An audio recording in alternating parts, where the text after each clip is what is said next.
Welcome to another episode of the Gen 3 Trainer Loadout Series, the podcast where we break down team design and strategies for the Gen 3 Battle Frontier. In this episode, we're going to be focusing on a trainer's team design for the Battle Pyramid. We're going to be diving pretty deep into the team itself, as well as this trainer's strategy in the Battle Pyramid. And then later in the video, we're going to be chatting about just a whole bunch of other random things. But anyway, let's get into the podcast and hopefully you enjoy.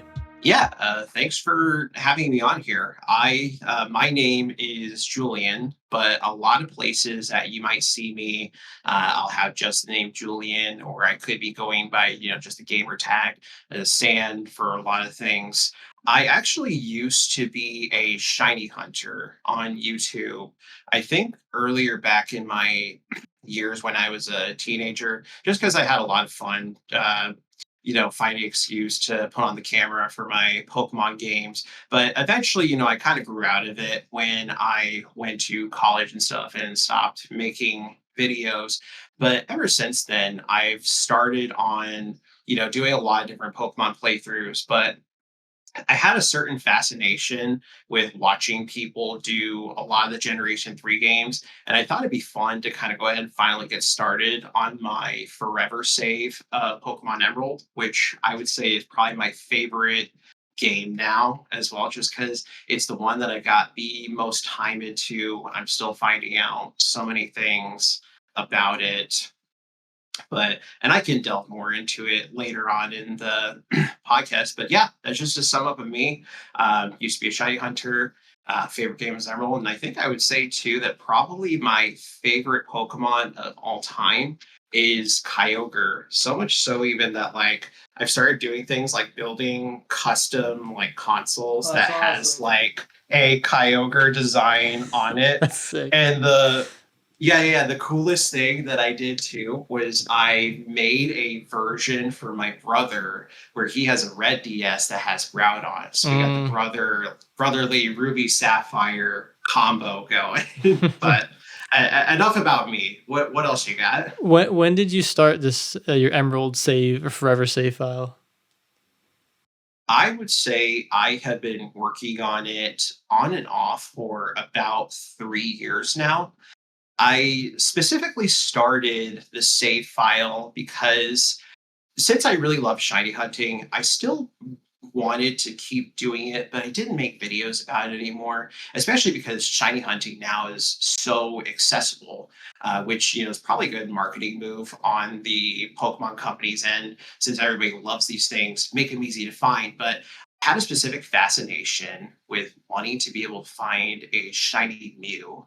And I think I even talked about where I recently just found it completely on accident in my Emerald save, where one night I was doing a Battle Factory run and I got into this stall war between where I had a Melodic versus Slowking, and I PP stalled Slowking, but its leftovers recovery was doing more than its struggle damage was. And I was like, we're not going to win this. I'm just leaving. But I'm not in the mood to get up and turn off my game because I was playing off the GameCube Game Boy player on this TV that's behind me.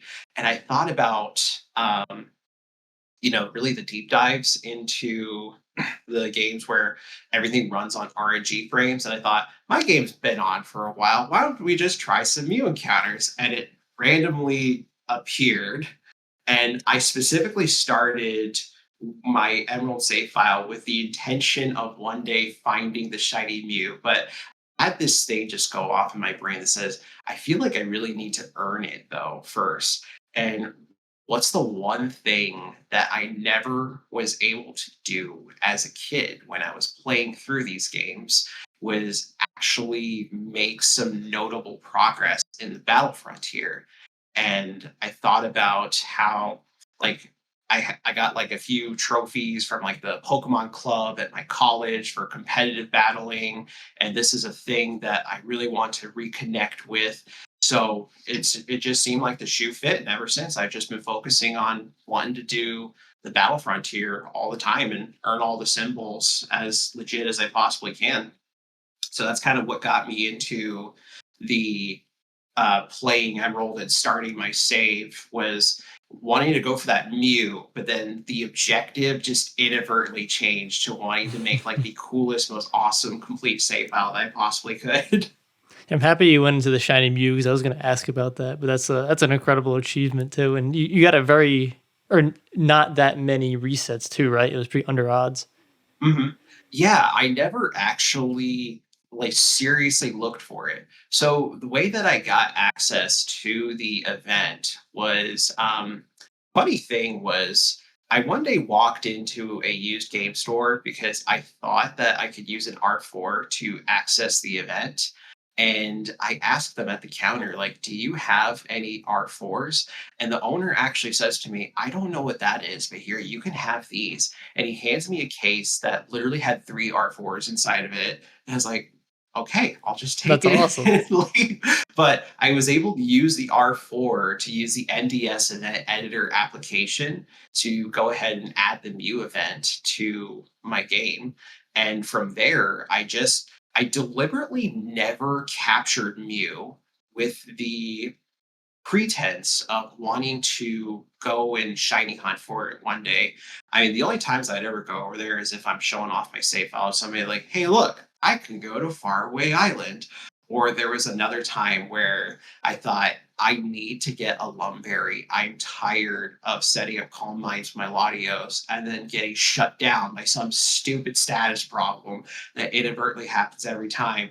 And I'd seen it says, I think on Cerebi or Bulbapedia that supposedly Mew is holding the Lumberry. So I had to go on a mission to try to steal the Lumberry. It's not true though. Mew They does not lied. hold an item. And I'm like, dang it, I feel like this was time wasted. But yeah, no, that's the whole thing about the Mew debacle in my game. But Yeah, so Julian obviously has a video of the shiny Mew on his channel, so I'll definitely leave a link to his channel in the description. But yeah, do you often are you anticipating on posting more videos on your channel in the future? I think if something really cool does happen in my game again, I will probably go ahead and post it. Or maybe one day when I go ahead and get all 7 of the Gold Frontier symbols, if the demand is there for some content, I mean, it'd be probably fun to make videos again every once in a while. But I keep thinking like, oh man, it'd be really cool if I got a shiny right now because I love getting to film it and edit it and all that good jazz, which was a lot of fun that I had with the Mew video specifically. But so far, tentatively, the answer is unless if people want to see more from me, I more just use my channel now to interact with other channels. And which, in your case, I was such a big fan of everything that you're doing because it's kept me super motivated to keep working on my playthrough that I couldn't help but want to shout you out in the I view video. appreciate it. Maybe send any of my old 1,300 subscribers who might watch the video your way. But I always appreciate it. Mhm. I do have some other random questions before we get into. I don't know if you saw. I made a post seeing other questions that people wanted me to ask. But I think some of these are pretty good. But Mhm. just to kind of get to know you a little better as well. What are some of without going too into detail, like at a high level? What are some of your favorite shows and music? Maybe other YouTubers you enjoy watching. Oh gosh, I was not expecting to answer this kind of question today.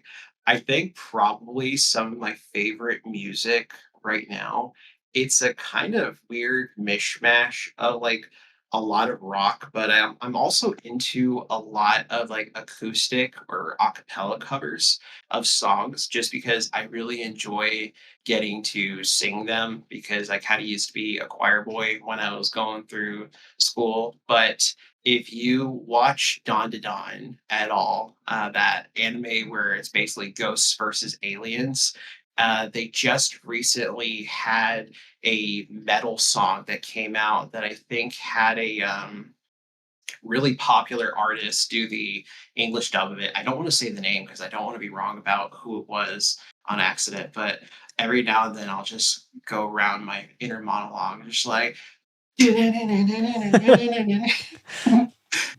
I'll just while I'm going around. But and as far as favorite shows go, I've been rewatching The Office lately too. I actually had a really wholesome moment with one of my closer friends where I sent him a picture of my cat laying on the couch while Michael Scott is just on the TV in the background, and it was 1 in the morning, and he sends me back a photo that just says, "Dude, same." And he shows me that he's also watching the show at the same exact time. And I was like, this is why we're friends. This is why That's I like you. awesome. But I think I end up channeling a lot of that too in I end up playing a lot of pranks at my job as well. Like I'll walk into my coworker's office and I'll just like take things and randomly put them on the floor and just look at her and leave. Or if she tries to say something to me, I just no, no, no, don't respond. Just let it happen. It's I think it's just funnier to sometimes try to channel probably that inner Michael Scott that might be in a lot of us, especially because on a kind of deeper dive level, I interact with clients a lot at my job. So I kind of always think that some humor breaks the tension Yeah, really absolutely. quickly. So I always end up, if I meet somebody new, I always end up telling a joke probably within the first few sentences. I say, so it's like, oh, okay, so this is like a nice, easygoing person. And then from there, conversation can flow. But Yeah, yeah, definitely that's what like a I little bit got. of an But icebreaker. It could definitely like just easing people mhm, into conversations. And all right, so I do have a lot more questions or some other questions, but we'll get to those later for just like more fun ones. But mhm. let's get into the team. So this is All a right. battle pyramid team. So maybe let's start off for Yep. those who don't necessarily know battle pyramid at a high level, and then break down at a high level the team that you're working with. Mhm. Yep. So I will say for the battle pyramid, and I made the joke that, right before we got on the call, what the battle pyramid is stress with a lot more stress. Not really, though, if you know what you're doing. The battle pyramid, for those who may be unfamiliar or haven't touched Pokemon Emerald in a long time, is a very different challenge mode in the game where you are placed into a completely dark maze. And it is your objective to, throughout each and every single floor, find the exits throughout the maze. And you can't use flash like you normally would, but the way that you gain light so then you can see what is in front of you is by winning battles. So if you win battles against wild Pokemon or trainers, you'll slowly get a little bit more light. But it's also a endurance trial in the sense that any damage that you take on your Pokemon remains on your Pokemon after battle. So one of your guys goes down, he's still down. But what gives it that interesting exploration aspect is you can actually find items like revives, sacred ashes, full heals. So it's your objective to essentially survive and make it to the top. But because it's a darkness as well, you might walk by an item that could be game changing and not catch it at all. Or the scariest thing that can happen is next thing you know, you get ambushed by two trainers at once. And you do it for 7 floors at a time. And I think that there is actually a possibility that every once in a while there could be a trainer that already beat you to the top and you have to battle them to stake your claim at the top of the pyramid. But yeah, it's you go through it and you reach the top of the pyramid, and if you successfully do it, I believe 3 times, you get the silver symbol from the Pyramid King, whose name is Brandon. And then if you successfully do it 10 times, which is the hardest one to do, then you'll get the gold symbol. So for the pyramid though, you also bring in a team with you, but just because you go in like with one or go to one floor, one level, or like within those 7 floors doesn't necessarily mean you got to go through like the entire thing. So like one example is like your team, you're using 4 Pokemon instead of like three. So I guess you want to first break down, yeah, those Pokemon for us. Yeah, so real quick, without getting into too much detail right away, uh, situationally, I would change out the Pokemon that I would use when I was going through each set of seven floors in the pyramid, because actually, there is an NPC that hangs out right outside of the entrance, off to the side. I think it's like a sorcerer or something that will actually warn you about what kinds of things you will be encountering. So if they tell you that they see a lot of static or sparks, there'll be a lot of electric Pokemon, or they see like freezing winds, that means that there'll be a lot of ice type Pokemon. So the main go-to usually would be Salamence, Gengar, and Blissey. But situationally, if I was afraid of getting blasted too many times with a specific type of move, mainly in this case, ice, I would switch in Snorlax in place of Gengar. Because the thing that makes the battle pyramid a lot different from the other facilities is that it's very realistic that your needs change based on what you could be actively encountering. And at one point, too, there's even a floor just filled with exploding Pokemon. I think that's probably the scariest one to get past. So having a ghost type on the team is definitely the way to go for that. But I actually did not know that someone gives you a hint outside the thing. That is probably like life changing I didn't know information. either until I just randomly spotted them and I talked to them like, oh, this is That's good insane. information. And I think too, what's interesting is I feel like the first now, what is good though is the floors are static, like the type of floors they are predetermined based on like where you are in your set of 10. So you end up getting knocked out, you can know what to expect. But yeah, no, I just randomly stumbled upon them. And I feel like the first floor of the pyramid is designed to be the most annoying one possible, with all the fast electric Pokemon that just paralyze you. That makes you think, I don't want to deal with this or come back here again. But oh wait, the battle pyramid has like such a high yield of battle points. Maybe I should do it Hmm. again. It does give you a lot. I was surprised. I was like, wait, whoa. Mhm. Yeah, and I think it's a fair trade-off too, because you can either have a really fast run, or you could have just the slowest, most grueling, I want to leave now, but I can't unless I want to undo like days of progress kind of run. I have a lot of questions about how you manage this facility, like, but we'll get to those in a little bit. But you want to start Mhm. breaking down each Pokemon? You know, give us the moves, maybe the thought behind the Pokemon for the pyramid. Then IVs, EVs, natures, things like that, like how you designed it. Yeah, so I think I'll probably go ahead and start with Salamence, which is the lead.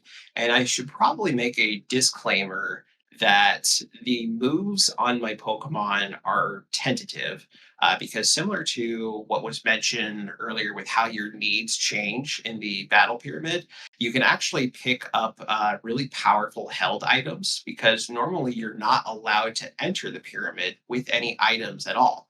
And you have this thing called the battle bag where you can only have up to 10 items at a time.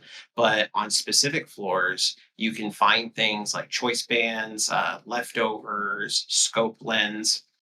So for Salamence specifically, I've been running a naughty nature that just kind of has random IVs. I have it pulled up in PK Hex. Like I got 17 HP, 15 in attack, 12 in special attack, 12 in special defense, 26 in speed. I don't want to talk about my defense IV because it's really low, but it works out Is anyway it because you have zero? intimidate. It's 4.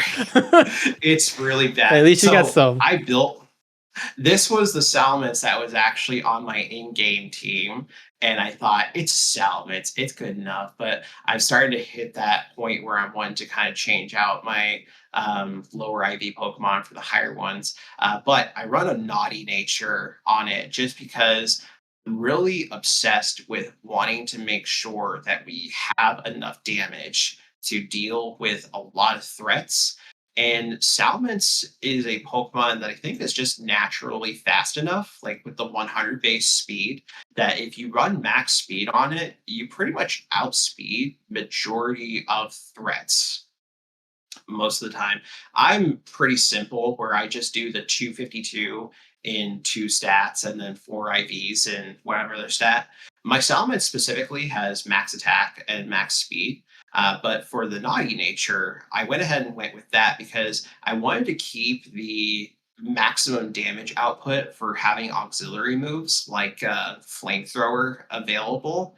And my thought process was if we get shot with an ice beam, we're probably dead anyway. So why do I need that extra special defense? So naughty nature is that a increase attack, decrease special defense?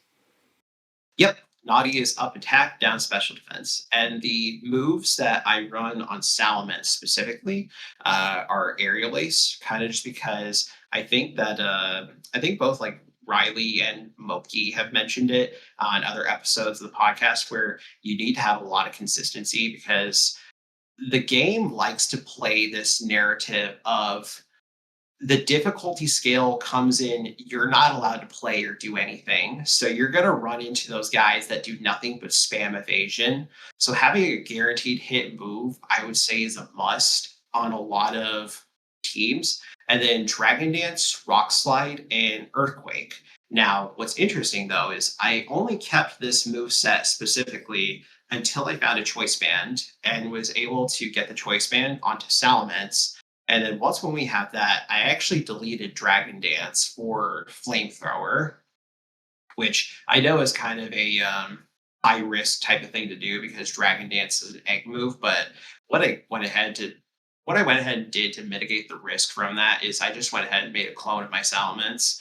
So then I could roll back to a version of it where I had Dragon Dance before. So then if doing something like deleting an egg move didn't work out, then it wasn't so high cost. But Salamence was the lead because having flying, fire, rock, and ground was really comprehensive coverage. And I feel like the battle pyramid is the type of event or battle facility that will specifically try to bog you down with really slow battles or Pokemon that hinder you. So you want to be able to just be consistently knocking guys out left and right in with one hit.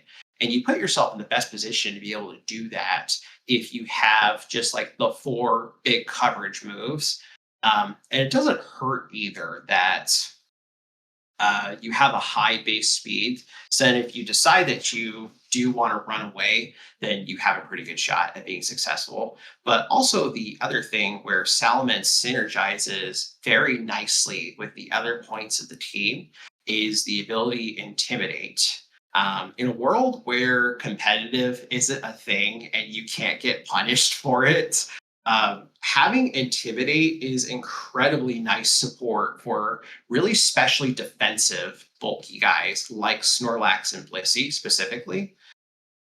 So, because if you run into a physical attacker where, okay, Salamence might get bopped by this rock type, I should switch out. I could go to Snorlax or Blissey and feel a lot safer doing that. But that's what I got for Salamence. Did you have any questions about him? So I guess just to summarize Salamence, we got Naughty Nature, we got the moves, Aerial Ace, Dragon Dance, Rock Slide, Earthquake, but occasionally you might trade the Flamethrower in with the Dragon Dance, and then Mhm. IVs you didn't really target anything specific, but for the EVs you did a split between attack and speed, kind of maxing those out. I guess the last question probably is like the name Conquest. How'd you get that name? Actually, I have one more question after that, but Conquest. So the way that I landed on the name Conquest was I knew that this Pokemon was going to be absolutely unstoppable. And in most cases, I kind of like to consider it my trump card Pokemon. And if you followed Invincible at all, and I had this name actually even before Conquest, the character, got animated, just because I thought it was such an awesome word that was so fitting for a dragon. But Conquest was finally like their last person that they call in to try to convince like the main character of that show to like submit to the army that they have. And I thought for such a powerful presence, it seems so fitting, but also just because like Pokemon Conquest is largely circled around like a really powerful dragon type trainer that's actually named Nobunaga. So if I got another Salamence, I'd probably give it that name. But Conquest just seems so fitting because the word's so powerful. It makes me think of powerful characters. It's just fitting of a dragon. It's in character for it. And why was Salamence more of like a strategic pick just because it's super powerful, or was this a Pokemon you picked because of some other reason? Like, do you love the Pokemon itself, or I love the Pokemon a lot. I One of my most fond memories from when I was playing the Generation 3 games back in the day was finally being able to get my hands on a Salamence. Because there was that day that I finally found Bagon in the Meteor Falls because, I could never figure out where the room was. And eventually I figured out it's that little room. And then I finally struggle bus to getting it to level 50, which ironically, my Salamence from back in the day was also a naughty nature. So that just coincidentally worked out. But I think initially I was afraid of using Salamence because since the battle pyramid is all about endurance, I wanted to try a lot of Pokemon that had good forms of sustainability or ways to replenish their own health. But I decided to just go ahead and give it a shot because there was one day that I watched a YouTube video actually where somebody showed off that they had the supposed world record of 1,400 floors cleared in the jeez, battle pyramid. I know. This person had to basically spend all their time doing only that. But 1,400 floors cleared in the battle pyramid, and their team was Salamence, Blissey, and Slacking. And I thought, okay, hold on. Blissey makes perfect sense, but Salamence, there has to be something there. And then when I was trying it, I was like, okay, I understand why. The intimidate, the ability to just knock out Pokemon left and right. So really it was just kind of my love for being able to use him specifically, but also just the fact that he has so much offensive presence that you don't need defense or sustainability if you knock out any yep, threats before they even get to do anything to you. yeah. I kind of forgot how elusive Salamence was in like the first, or like as like Mhm. a kid, you can only get in that little spot in the cave, and even finding Right? it made it that much more cool. Or even like back in the day, like I think for a while, the only place you could get a Tyranitar was if you snagged the one from Pokemon Coliseum. But yeah, it's really jarring to think about how much more accessible Pokemon are these days now because you could just get on like Pokemon Sword and Shield, feed a bag on like 10 large experience candies, and boom, you got a Salamence. Or you could like open Pokemon Go right now, just Salamence, Tyranitar, or Metagross from a raid, and then just transfer them, and boom, you got those guys now. I So, had no idea it was that easy. yeah, no, but I think too, it goes back to that thing that I mentioned earlier where they just, the company probably deliberately by design made everything so much more accessible, which I think is a good move in the long run because, all these Pokemon are so awesome and people should be able to enjoy them. It shouldn't be difficult to be able to get to them. Okay, I agree with like that point of view. But at the same time, though, it is so rewarding to feel like you Yeah, that's have the other side of earned it. the right. Yeah, you have earned the right to wield this Pokemon because you found it and you trained it. And I especially had that same sentiment with like the Tyranitar because I thought I'm gonna win this fight with no items, no Master Ball. We're level 50, they're level 60. Let's rock. I'm gonna earn it. All right, I got no more questions with Salamence. But is anything else you want to say specifically to this Pokemon, or if not, do you want to hop into the next one? The one other thing that I thought of was beforehand, I never had a fire move on the Salamence, but one day I had a nightmarish run in with a Skarmory that had, I believe, Curse, Rest, Fly, and Toxic, I believe. And I was like, this is the one build that can just destroy my team, and I have nothing to hit it with. I got into a stall war with it, I think, for almost 30 minutes. I thought, that's it. We need to run a fire move. Hmm. But we're only going to switch to the fire move. We have the choice band because then there's no point in Dragon Dance if we have the choice band because we use it. We're just locked in. So, I've learned the Battle Frontier is like notorious for having those bulky steel types, and just having a fire move on a mhm, team just provides so much, or mitigates so much pain. mhm, it really does. All right. Anyway, you want to hop into another Pokemon or anything else, Salamence? Yeah, yeah, yeah. I don't want to move on too quickly, but Yeah, I think I probably said as much as I can about Salamence, so I'll probably move into the next main Pokemon of the team, which is Gengar.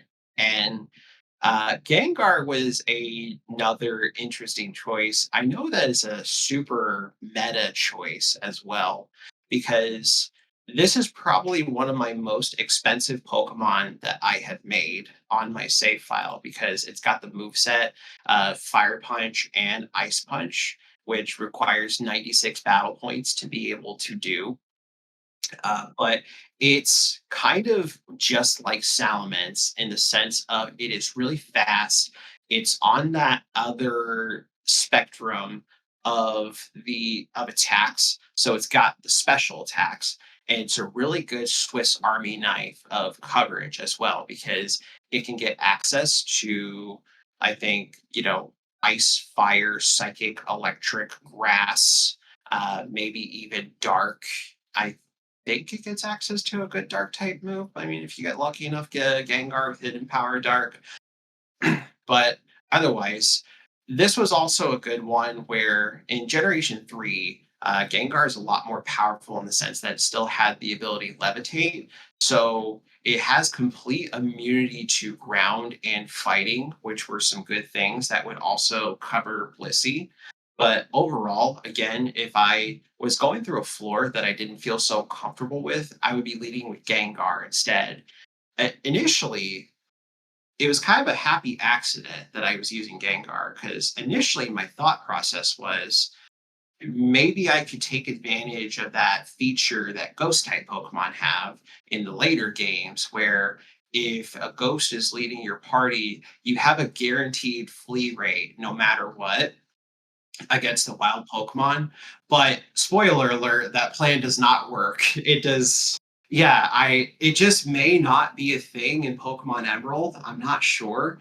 Or it could just be specifically designed that you don't have a guaranteed flee rate no matter what, unless you're using a Pokemon with Runaway. But that's what I got for Gengar. For the stats on him, I went ahead and ran a timid nature. It's very similar to Salamence in the sense that I just went all in on special attack and speed. And I think the item I ended up running on Gengar for my run where I got the gold was the scope lens because it was like the best item that I could possibly find for Gengar. Otherwise, I would just run a Lumberry because every once in a while you would situationally get hit with that status move.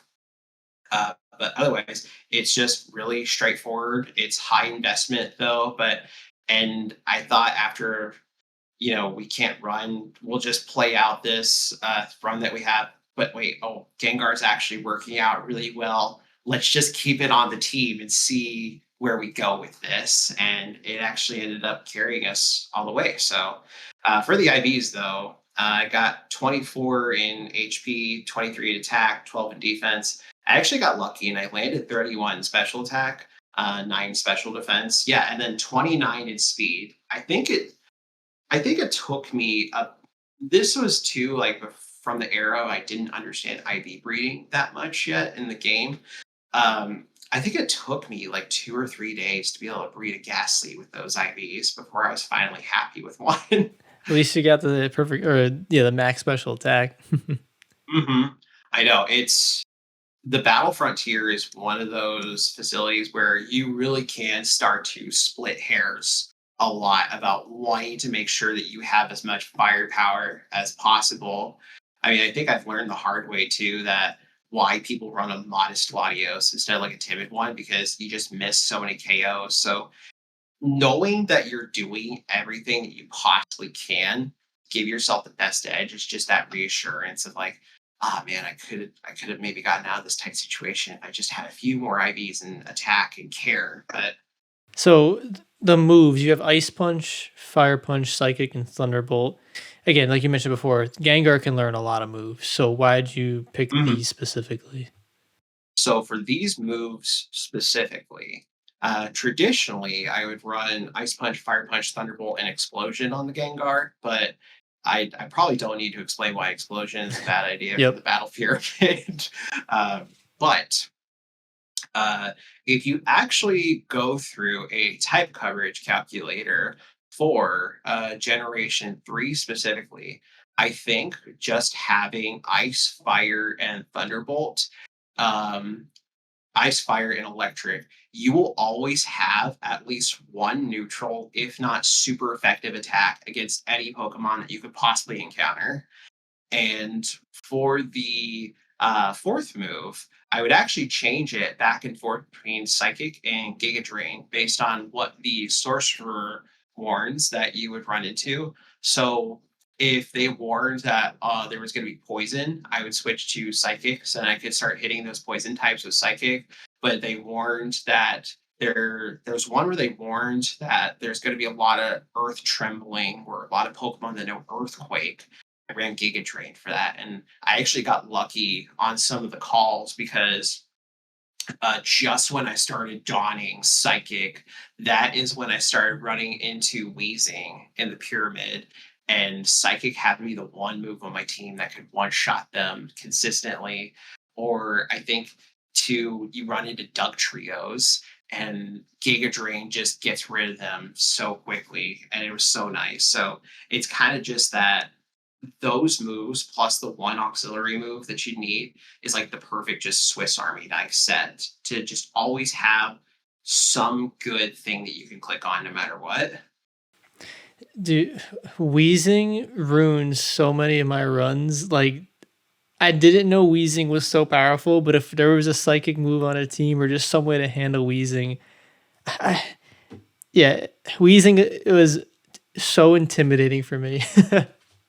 hmm I mean, I think for me, surprisingly, the most intimidating Pokemon, and I feel embarrassed saying this, was Solrock Solrock's because scary.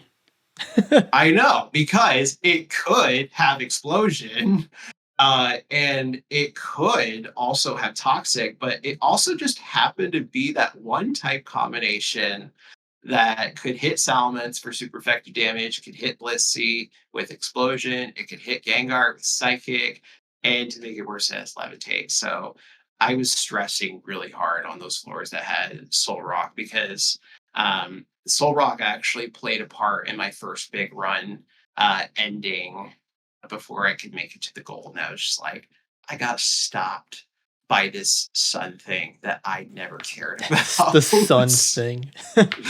Right? Gengar's name. How'd you find that name? So so this is actually one that I am a little bit proud of. I've gone on to Riley's stream and like geeked out a bit about nicknames. But the name Solider, I wasn't expecting to get a female Gengar because I had a name picked out if I got a male one. I was gonna go ahead and name it Okaroon if I got a male one because it's got like the big teeth that are similar to like the Turbo Granny form if you've ever seen like a picture of it.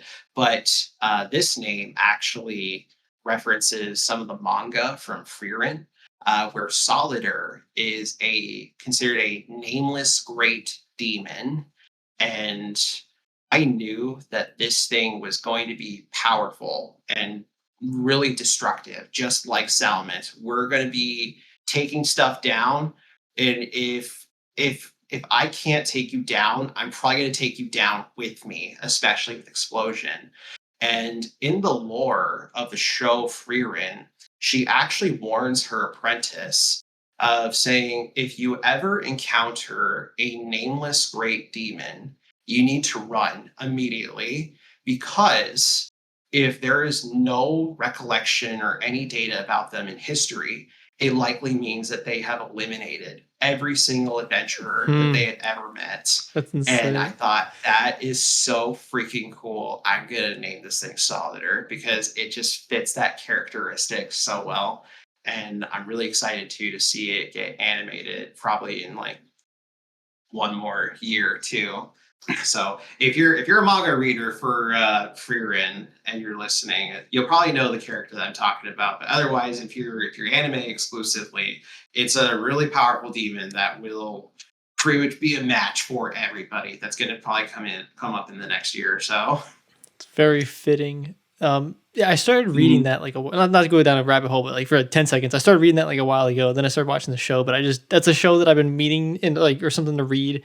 I just haven't gotten there yet. Mhm. I just Pokemon's consuming me. But anyway, that's a very I fitting know. name. That's pretty menacing. Mhm.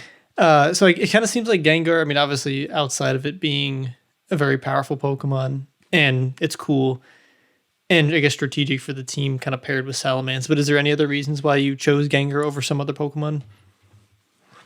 I think I think mainly it's just that Gengar was also, since I used it so much in the battle tower already, prior to the battle pyramid, I've got up to a streak of 59 in the battle tower using this same Gengar along with 6 IV Aggron that I captured and Latios. I think that there was just that level of comfort with it. Kind of that I fear not the man that has shot 1,000 guns one time.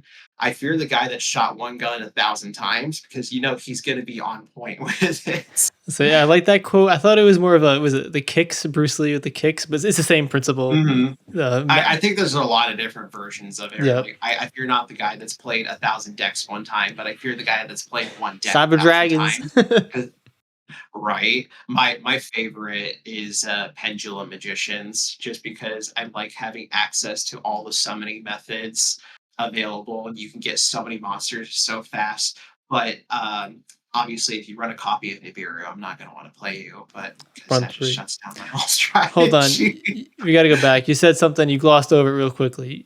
6 IV Met Aggron. What'd you say? Yeah, so one other thing that I like to do is the guidelines of my playthrough that I do is no direct hacking. The only big exceptions have been to capture Mew, Celebi, and Deoxys. But otherwise, if the exploits aren't too powerful, those are fair game as well. And in the battle tower in Ruby and Sapphire, I played through the whole entire game just to be able to do this. I used this same Gengar, actually, a level 50 version of it, to be able to get up to, I think, battle 64 in the battle tower, where I found this specific Aggron. And what happens is if you have not if you've not captured or defeated the roaming Latios or Latios in your game yet, you can perform an exploit where you can capture a Pokemon from the battle tower. And beyond battle number 50, every single Pokemon that shows up will be 6 IV guaranteed no matter what. And so I saw this Aggron and I was like, oh, Aggron's one of the Pokemon I'm looking for because without getting to Mirage Island, it's one of the only ways to get the Lychee Berry because there is an Aggron in that database of Pokemon holding the Lychee Berry. And I sat there and I scouted the moves and I was like, okay, I know for a fact this is the one that has the Lychee Berry. So what you have to do actually is you lose to that Pokemon on purpose. And then without going and doing another encounter at all, or another battle, you immediately go find your roaming Latios or Latios. You knock them out on purpose, and then what happens is the game incorrectly references the random access memory, and it will bring up the Pokemon that you were just fighting recently in the battle tower, but now it's a wild encounter. You can catch it. So I threw a master ball So at that thing weird. immediately. And I know it's That so exists fun, in the but game? yes, it's Ruby and Sapphire only though. But it's so fun, but it requires so much setup because I think each time I've only done it 4 times, but each time I've done it, I've had to spend, I think, like 6 or 7 hours of my life speed running the game and then getting beyond battle 50 in the battle tower just so I can do it and then looking for the Pokemon that I want. But then I learned too that the natures of Pokemon that appear in the battle tower are completely random. And this Aggron happened to roll a relaxed nature, and I was like, I can work with that. uh, yeah, and the move set that I run on that Aggron is I think like Rock Slide, Earthquake, Protect, and Thunder Wave with leftovers. And That's Thunder so Wave fun. actually works. Yeah, no, Thunder Wave actually works really well on Aggron too. I got like so many shenanigans with it where I just T wave and then I start hitting rock slide protect, so I can just get HP back. But I know we're getting a little bit off course though. I know we're talking about a Gengar, now I'm talking about Aggron, but it's one of my most favorite Pokemon ever though, because it's just got such a cool story behind how it was obtained. But also I got an Aggron and a Master Ball, and I have a good excuse for it. The one other thing is though, you have to have a master ball to do it because the Pokemon will still try to run away from you Hmm. because that's just how the Latios and Latios battle is programmed. That's very interesting that that exists in the game. hmm All right, but anyway, let's bring it back to the pyramid. I think I'm done with any questions with Gengar. But yeah, anything else you want to say about that? No, I think I've covered it as best as I can. So I guess the next Pokemon that I could talk about is probably Blissey. So for the Blissey, um, Blissey, I know, is one of those Pokemon that can kind of just end up trivializing the pyramid a lot because it fulfills that auxiliary support role that a lot of Pokemon like Salamence and Gengar might be missing because it's a lot of investment to have moves like rest on guys that are traditionally attackers, especially in a environment where you want the battles to be very fast paced. But Blissey fixes a lot of those issues in that it's really bulky, it has really high special defense, it synergizes so well with the fact that Salamence has the ability Intimidate. So then you can mitigate some of that threat from the physical attackers. But then Gengar synergizes with it very well too, because if you see an incoming fighting type move or Earthquake, just switch to Gengar. But the moves that I run on Blissey are Seismic Toss, Soft Boil, Toxic, and Heal Bell. Seismic Toss is just that set damage move that will always let you steadily work your way towards a KO, no matter what kind of bulk the other side has. Soft Boil, so then Blissey can go ahead and heal itself. But most importantly, actually, is Soft Boiled has a field effect where you can sap HP from Blissey and give it to your other party Pokemon. So if Salamence got hurt a little bit, I would just borrow some HP from Blissey and then just heal Salamence with it. And then I get into a battle with a Pokemon that I know that I can't really hurt Blissey that badly. And then just go ahead and heal off that damage and run away and move on. Uh, and then for Toxic, everybody always talks about like Suicune being that run ending Pokemon. For me, I it is. encountered Suicune, I think, like 3 times in the pyramid. And Toxic is for those specific Pokemon that are really bulky and are just going to set up double team on you and be untouchable. So Toxic mitigates those situations where if I just eventually land that move 1 time, I can breathe a sigh of relief because I'm like, okay, they're going to go down eventually, as long as it's not the build that has rest. And then finally, the fourth movie, Heal Bell, where although you can pick up status healing items in the pyramid and use them in the middle of the battles as well, having Heal Bell as well is just a really great way to be able to save valuable resources for later on. If you might be in a tight spot and you have to be able to mitigate a status problem immediately, and you don't have time to switch to somebody and use a move, but it's a good resource saving move. And for the stats on Blissey, I went with a careful nature just because mainly careful was like the first, special defense boosting nature that I got that didn't really hinder its other stats. I didn't care if I got calm or careful because I knew for a fact that I was going to run seismic toss no matter what. For the IVs, I got pretty lucky and I actually landed 29 in HP, 7 in attack, 18 in defense, 15 in special attack, 24 in special defense, and 26 in speed. And for the EVs, I kind of took the same similar approach to it where I have 255, or I'm sorry, 252 in HP. And then I split defense and special defense perfectly down the middle. And it's kind of just a weird, that's my style choice of EV training. Of if I can't decide which defense to invest in more, but I can still make an argument for, I know Blissey really is in need of that as much physical bulk as it can get. But at the same time, I want to capitalize on that almighty special defense as much as I can. I just split it down the middle. Did you make that decision based on the fact that you knew Salamence was on the team with the Intimidate? I think it was more after the fact because I build a lot of Pokemon independently with the idea of them being able to function well in a vacuum.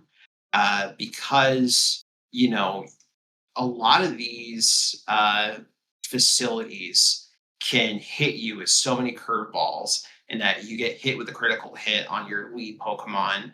Well, now you don't want your other Pokemon just to be dead in the water because they relied on some crucial setup from the first Pokemon. So I kind of end up, designing a lot of my teams or a lot of my Pokemon with the thought of them having just a little bit of something for every possible situation and being able to just function well on their own if it does come down to it.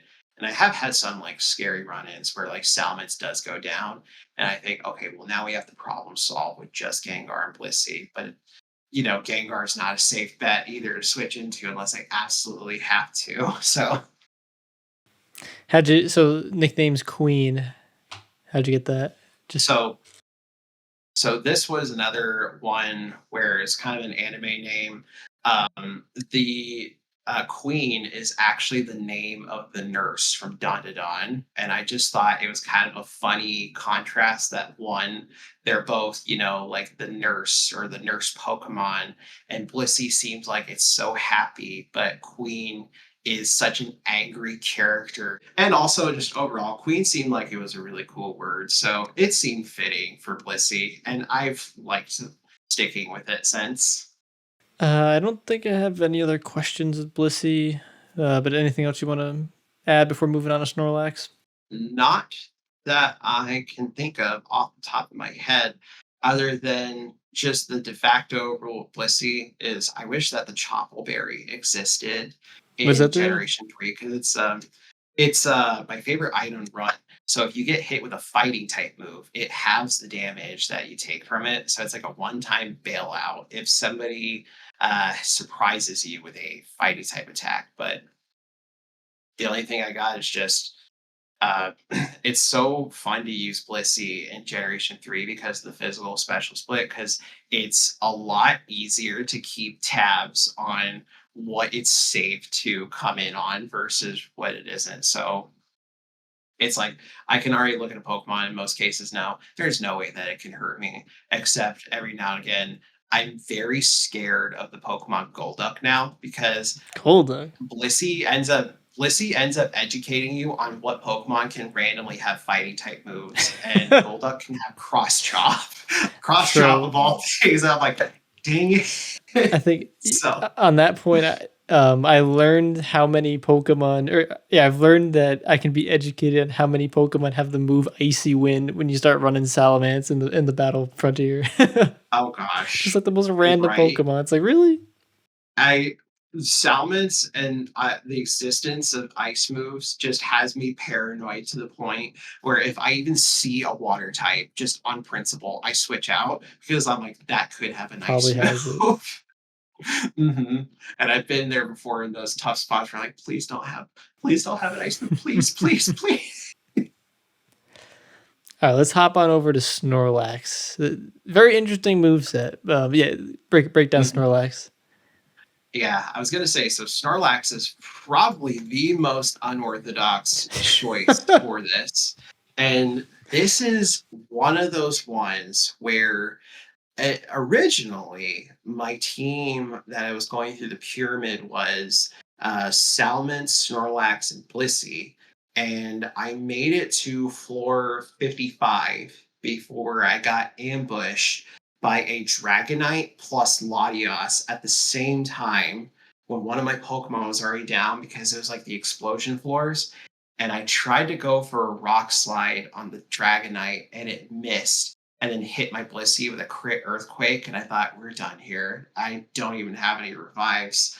Um, but because of that prior experience, Snorlax was a Pokemon that I already had that large amount of comfort with. It's got a lot of good defense, especially with the move Curse. It can go ahead and buff its physical attack and physical defense even more. And with the ability too, I chose thick fat so then I could have that extra coverage against fire and ice, especially the ice to be able to support Salamence even better. And I know interestingly too that like almost every like Smogon forum says use immunity. Why would you use immunity when you could just use rest and clear off any poison that you're afflicted with? That's true. But overall, it was a big comfort mon.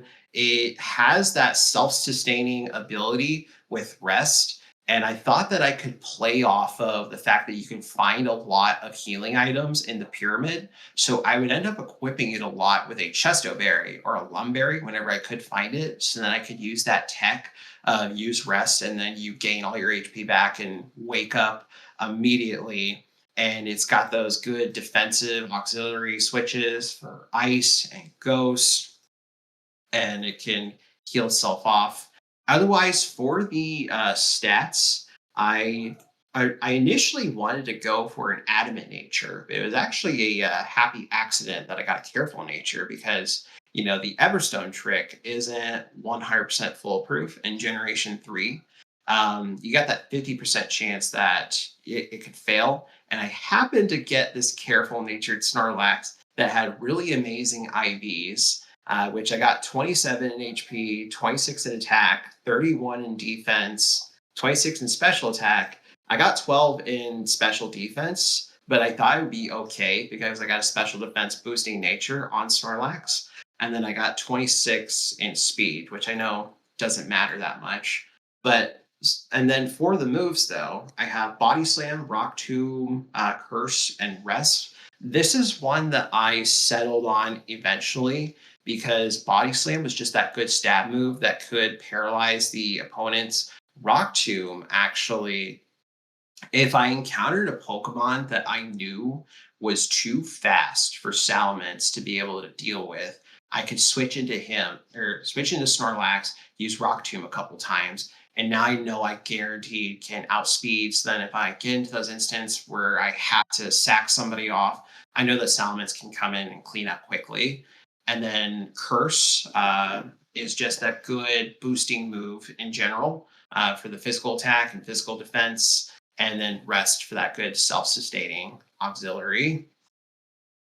But it wasn't really a permanent mainstay. I would more only switch into it if I knew that I was going to be dealing with a lot of Pokemon that I needed Snorlax specifically to be able to deal with.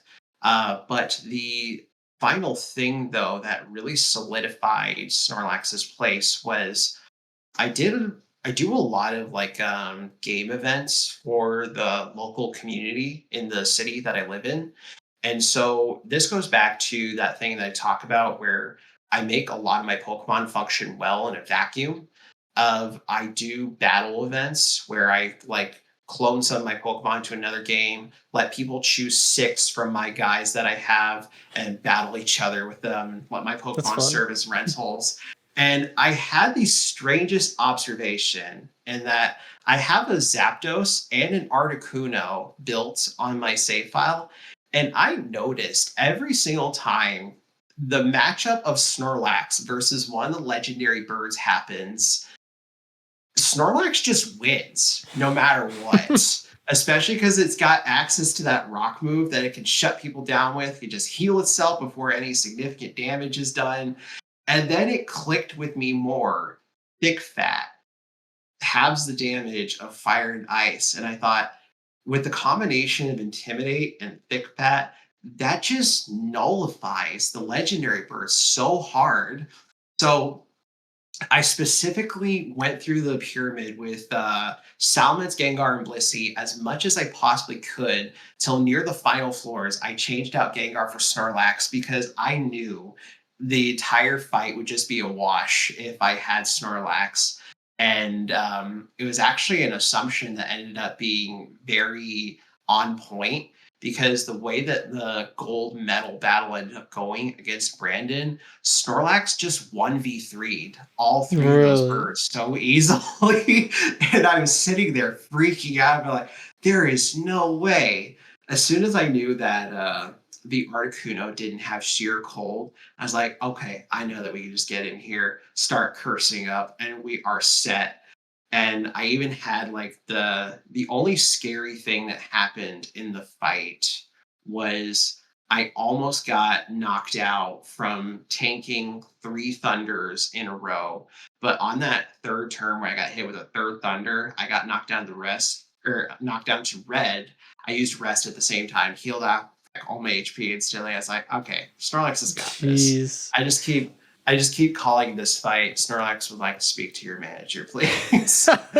Rock Tomb just kind of also ended up being there for the legendary bird specifically. So I just had a super effective hit to hit them with no matter what.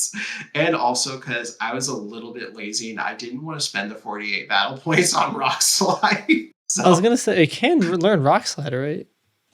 yeah, it can.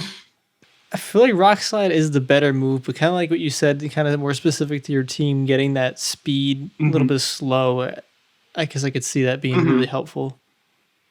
Right? It doesn't help Snorlax specifically, but it would help Salamence a lot if it ended up coming down to it. Especially because I know it's kind of like some anti synergy with having Curse at the same time. But it was also kind of that we'll try Rock Tomb and see just if it works out or not, and then we'll upgrade to Rock Slide and everything. But then eventually I thought I don't see a reason to switch off of Rock Tomb though, because that speed drop synergy is just so good. And nickname Omega, how'd you get that? So this one was kind of another like power word type of scenario. You hear the word omega in some definitions, it can mean like really powerful or unstoppable. And Snorlax is one of those Pokemon where I get afraid every single time I see it Mm-hmm. because I'm like, Same. I know I'm in for a fight. I do not like seeing Snorlax on the other side. I love it when I have Snorlax, but not when other people have Snorlax. Even in those battle events, if a Snorlax hits the field, I click explosion pretty quickly on a Pokemon just to get rid of it because I don't want to deal with it and everything that it can do. Agreed. So just the word omega just felt so right for it. Probably also because like Snorlax's entire body could be shaped like an O, but it was just one of those things where you look at it and you like I'm going to call you this and it's going to stick. I And could see it. and and sometimes I think it's okay to just go with something and then give it meaning later on because it kind of still gives you that journey that you can go on with the Pokemon and kind of like discover more about it and why everything about it feels right. So that's where I settled on that name for it. Did you pick Snorlax though just because it's a incredibly powerful Pokemon, or is there some other inspiration for this Pokemon? I think I went with Snorlax originally to emulate that world record team that I had seen because um, I'm a bit of a believer in if you don't understand what you're doing or you're not really sure what you should be doing, copy what other people are doing, discover more about it, and then cultivate your own knowledge with it. And Snorlax seemed like that good sit in for it, just because I don't have a slacking built on my save file. And I've tried slacking a few times in the Battle Factory, and for me personally, it's just not really my style because I don't like having every other turn be a dead turn. And especially if your opponent has protect, you can just be locked out of attacking entirely. And for an endurance, I know that you use slacking for the pyramid, Mhm. and That don't get me ability's wrong, awful though, slacking but is yeah, I know. Slacking, they had to have made that ability to deliberately nerf that Pokemon into the ground. The one Achilles heel to it is protect. And I just felt like it was too much of a risk. So Snorlax seemed like the next closest thing to emulate everything that slacking was capable of. the slacking is obviously really good from my experience as well, but yeah, that the ability can really hurt unless if you get that choice band, it makes it a lot better. But the ability can really hurt Mhm. if you're not in like the proper situation for it. Anything else with Snorlax before we move on? Nope. Otherwise, I guess the other inspiration for using it is just it's one of my favorite Gen 1 Pokemon. I always end up looking back at Snorlax and I'm like, why didn't I give it more love? And so me using Snorlax for these playthroughs is kind of me making up for the lost time that I've had just because I love it so much. I'm a big guy. Snorlax is a big guy. It feels so fitting. It's kind of like a big teddy bear who's always hungry. Mhm.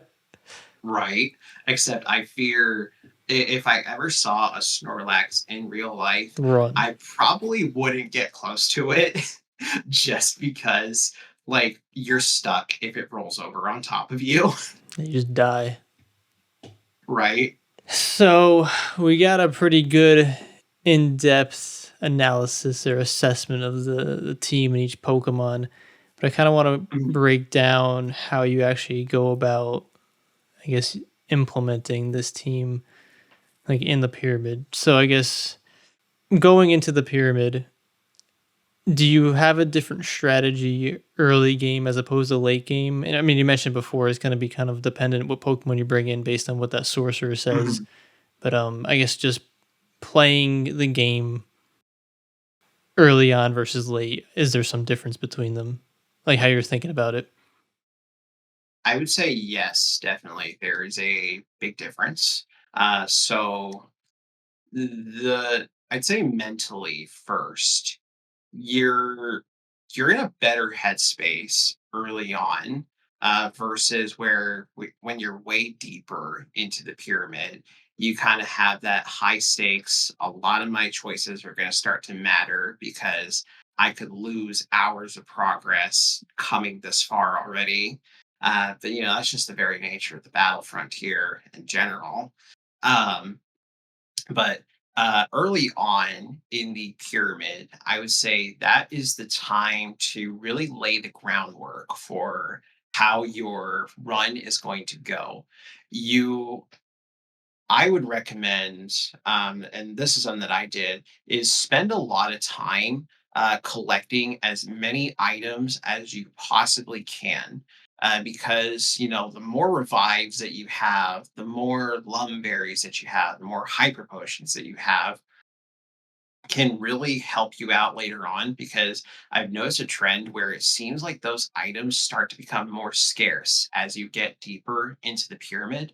But I know there's actually also a tech that you can do supposedly where you have a Linoon with the ability pickup and you just run around with it forever to deliberately get as many more items as you can, so you're set for the rest of your run. But in the case where you're not doing that, I would say pick up as many items as possible. Hang out a lot on the floors where you can easily just KO the Pokemon that are there as much as you can. Or just easily KO them in one hit is what I meant to say. Mhm. And especially the other thing though that's important is information. So if you actually talk to the trainers after you defeat them, they give you a hint about where the exit might be, or they tell you if there are items still remaining on the floor. And so just even if you find the exit, I always like would just do a quick police circle around just to see if there happened to be an item right next to it. Because I've had those instances where like the moment I touch that tile, that's when I see the little red glint of a Pokeball in the corner, and I'm like, come on, why? That's happened so many That times to me could have too. been a right. That could have been a revive. But I'd say early on is when you play a lot slower. You're much more in that gathering phase. But when you're in that second half of the pyramid, is probably when you're in that really big survival phase. When do you shift between the two? Like when is okay, this is the second half. Is that like round or like 5 and above or I would say, yeah, that's probably anywhere beyond round 4 and 5 of, okay, I'm now going to probably use the resources that I gathered to try to make sure that I can survive this next 5 to 6 waves of the pyramid to get through it. when, because obviously every time you use an item, you're taking the risk that you might not get any more. And Mhm, so like at least for me, I've had situations where I'm like, we got like one floor left. I'm already down like a Pokemon. I take that risk or I would take that maybe not risk depending how you look at it to heal up a Pokemon that maybe I didn't need, but maybe I did because it would like kill their run. I guess mhm. what are your kind of thoughts on managing the items, when to take the risk and use the resource as opposed to possibly just going through the floor and maybe Mhm. losing it. You know what I mean? I will say I definitely feel that on the risk assessment because I've been on floor 6 or 7. And I think one of my Pokemon is knocked out. Maybe I can find the exit before I need to use a revive so I can save it. I'd say that revives are probably one of the most important items because it keeps your accessibility to your Pokemon should something crazy happens that knocks them out. But I would say that probably goes back to where you want to try to take time to gather as many items as you can. Because my very first time that I went through the pyramid in that run where I got defeated on floor 55, I only ever had exactly one revive at a time because I just kept getting knocked out left and right. Even when I had Blissey helping, something would just surprise attack from out of nowhere, and I would be yelling out loud, I feel a lot less safe now with no revives in my bag. Can we find one? I'd say though, like taking the time to find those items kind of mitigates that risk assessment, but I still feel it there, especially with PowerPoints or like the amount of times that you can use a move. Because I think about like I want to find plenty of ethers in case if I get into a stall match, um, and to kind of help mitigate that as well. Uh, I deliberately would max all the important moves on my Pokemon as well. It's just like a little bit of pre-prep that you can do too, so you can just have access to as much resources as possible. If that answers your question, it's you just kind of have to find that equilibrium of the risk assessment, of being able to find as many of that item as you can. But when you're so close to the end, and you got that one Pokemon that's fainted, but you want to save or revive, I end up shifting into this mode where I walk one step at a time and I pay very close attention to my surroundings, especially because you've probably seen that the pyramid does that thing where they cluster all the They trainers do. right around the exit. It's terrible. And they deliberately position them too where they can hit you with a double battle, and it's double battles just drain resources so much. So I try to avoid those as much as possible. But it's just, you just have to make the best possible decision with what is in front of you and what information you do know. It's the best way I can answer that question. Yeah, it's definitely you gotta more of a thing to like feel out and like assess Mhm. like that risks or those risks like in that moment. But I'm just kind of at a higher level is kind of looking pick your brain about how you handle like those situations. What are some of the Pokemon that kind of give your team trouble or like ones that you see them and you're like this is unfortunate? I think the two big ones that I was really scared of are Solrock and Walrein. Because I think I mentioned earlier, Solrock kind of just had that perfect coverage to be able to hit all my guys with something that could wipe them out instantly. It has the ability to have explosion in its arsenal. And there's I think too, Solrock is one of those Pokemon that can have the most variety in its move sets as well. Like it could have that self destruct, it could have toxic, it could have rock slide, it could have sunny day, and then start trying to blast you with fire moves instead. And then equally on the other end of the spectrum is Walrein, where I know for a fact that Walrein can learn both Fissure and Sheer Cold. And I'm thinking, please do not let me get hit with a Sheer Cold.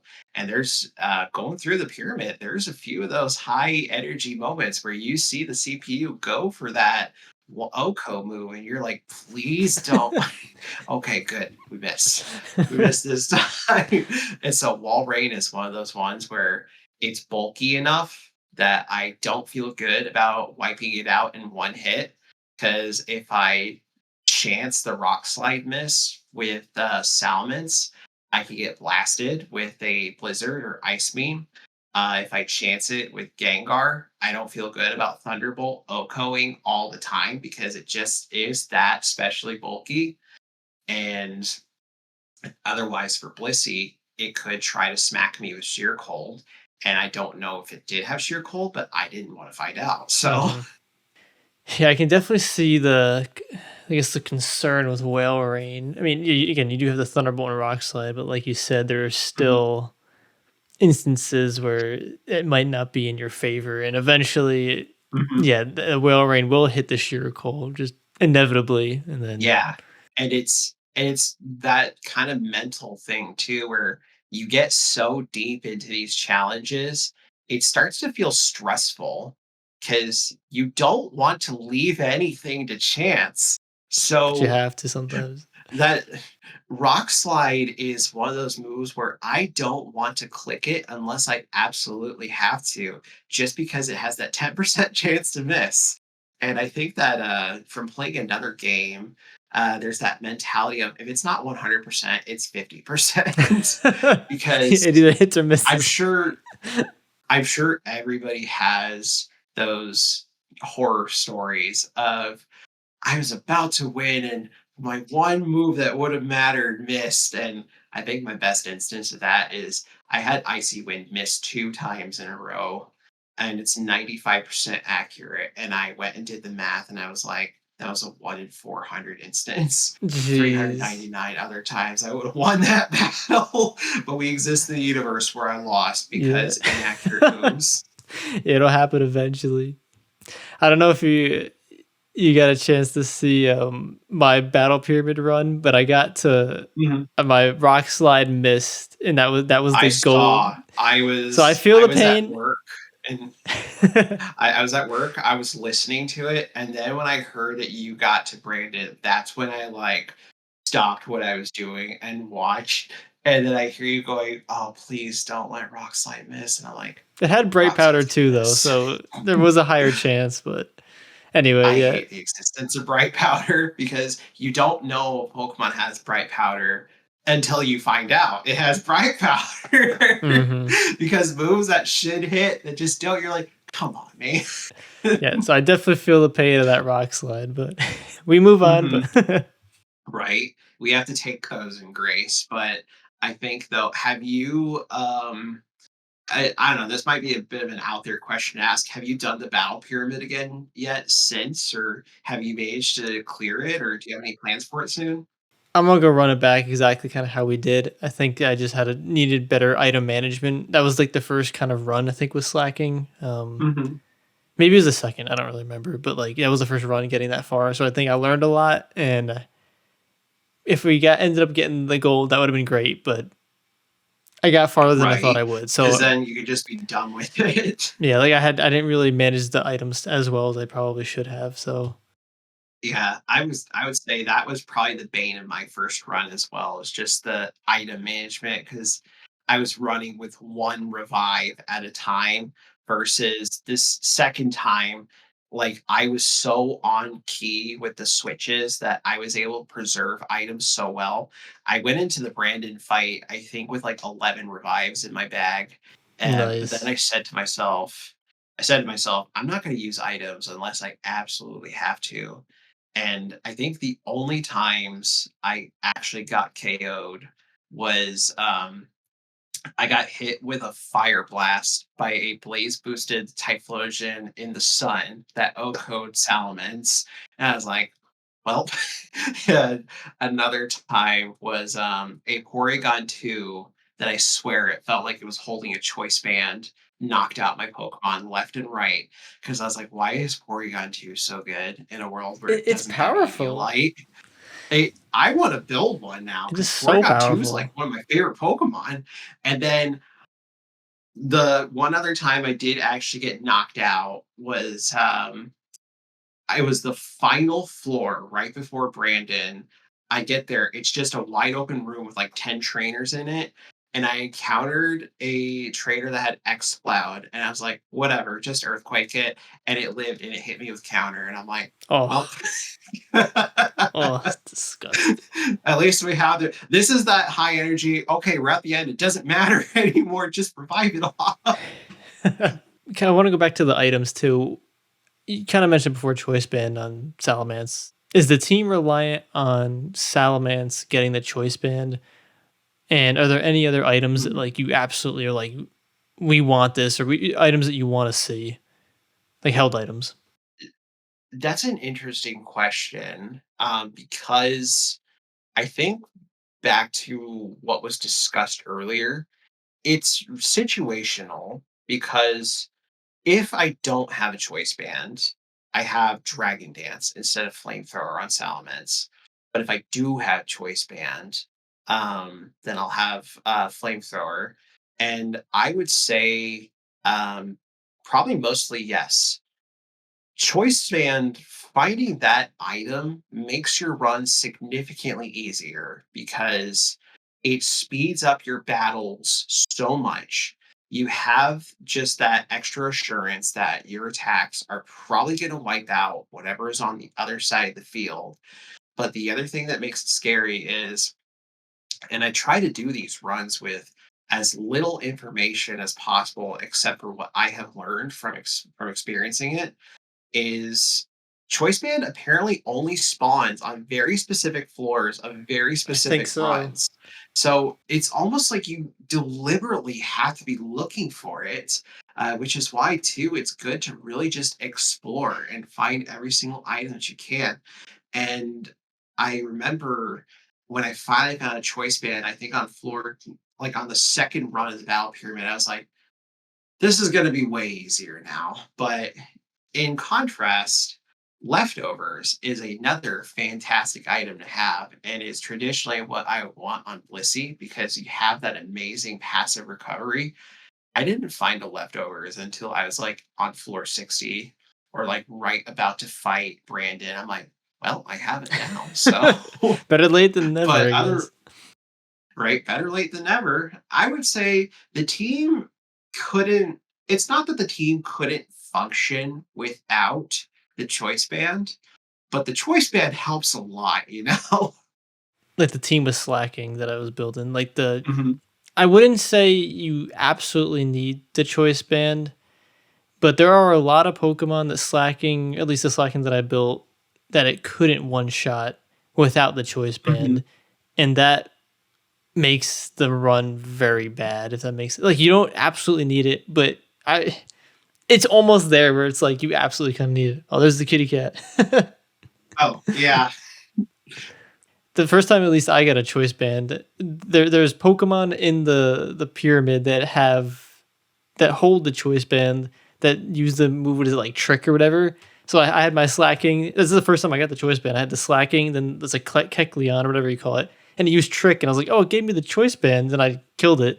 And then after the battle, I was like, do I get the item? And it turns out you do. So that was my first encounter with getting the choice band. What? Yeah, it's That's a it's thing?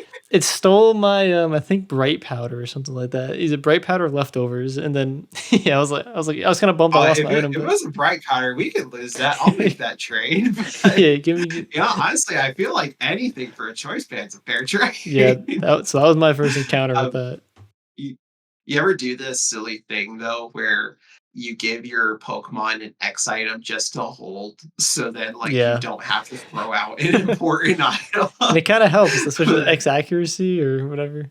mhm, Might as because well like put them to on the use. off chance that those come in handy. Hmm. So that's crazy though. I didn't realize that. Did you say that was against a wild Pokemon? Or sorry, it's a trainer Pokemon. That's crazy. I didn't realize that Trick would stick like that. That's wow. Okay, I wish I knew that So now because if you see it, maybe yeah. like because I know that Grumpig and Alakazam are like the two big perpetrators of that specific set. So I probably would have tried to camp that on purpose to see if I could get a free choice bet. So I guess if you're doing your run and you're stressing about not having a choice bet, maybe that's just another auxiliary way to get Yeah, there it. are some trainers in there that might have the choice band. So maybe those are good for like the earlier rounds. Maybe I don't know when they spawn, but Right? It's like that situation with how I acquired the lychee berry and the patea berry of like I can't get them traditionally, and I'm not in the mood to do another 100 battles on Pokemon Coliseum for like 5,000 more Poke coupons that I need. So I'm just gonna steal it from another trainer. I do have a random question about the team. So each of your What do you got? Pokemon are level 80. Why? Mhm. What's the significance of 80? So that is actually a thing that I probably should have addressed earlier, and I apologize about that. So with open level formats, the Pokemon will only match the level of your highest level Pokemon. So in an instance where all your guys are the exact same level, in my case 80, nothing that I encounter will be beyond level 80. Level 80 is the cap. And so, really, 80 just seemed like a good stopping point because, I have that thing where I have several legendary Pokemon that you can encounter at level 70 or 75 in my convoy of guys that I have.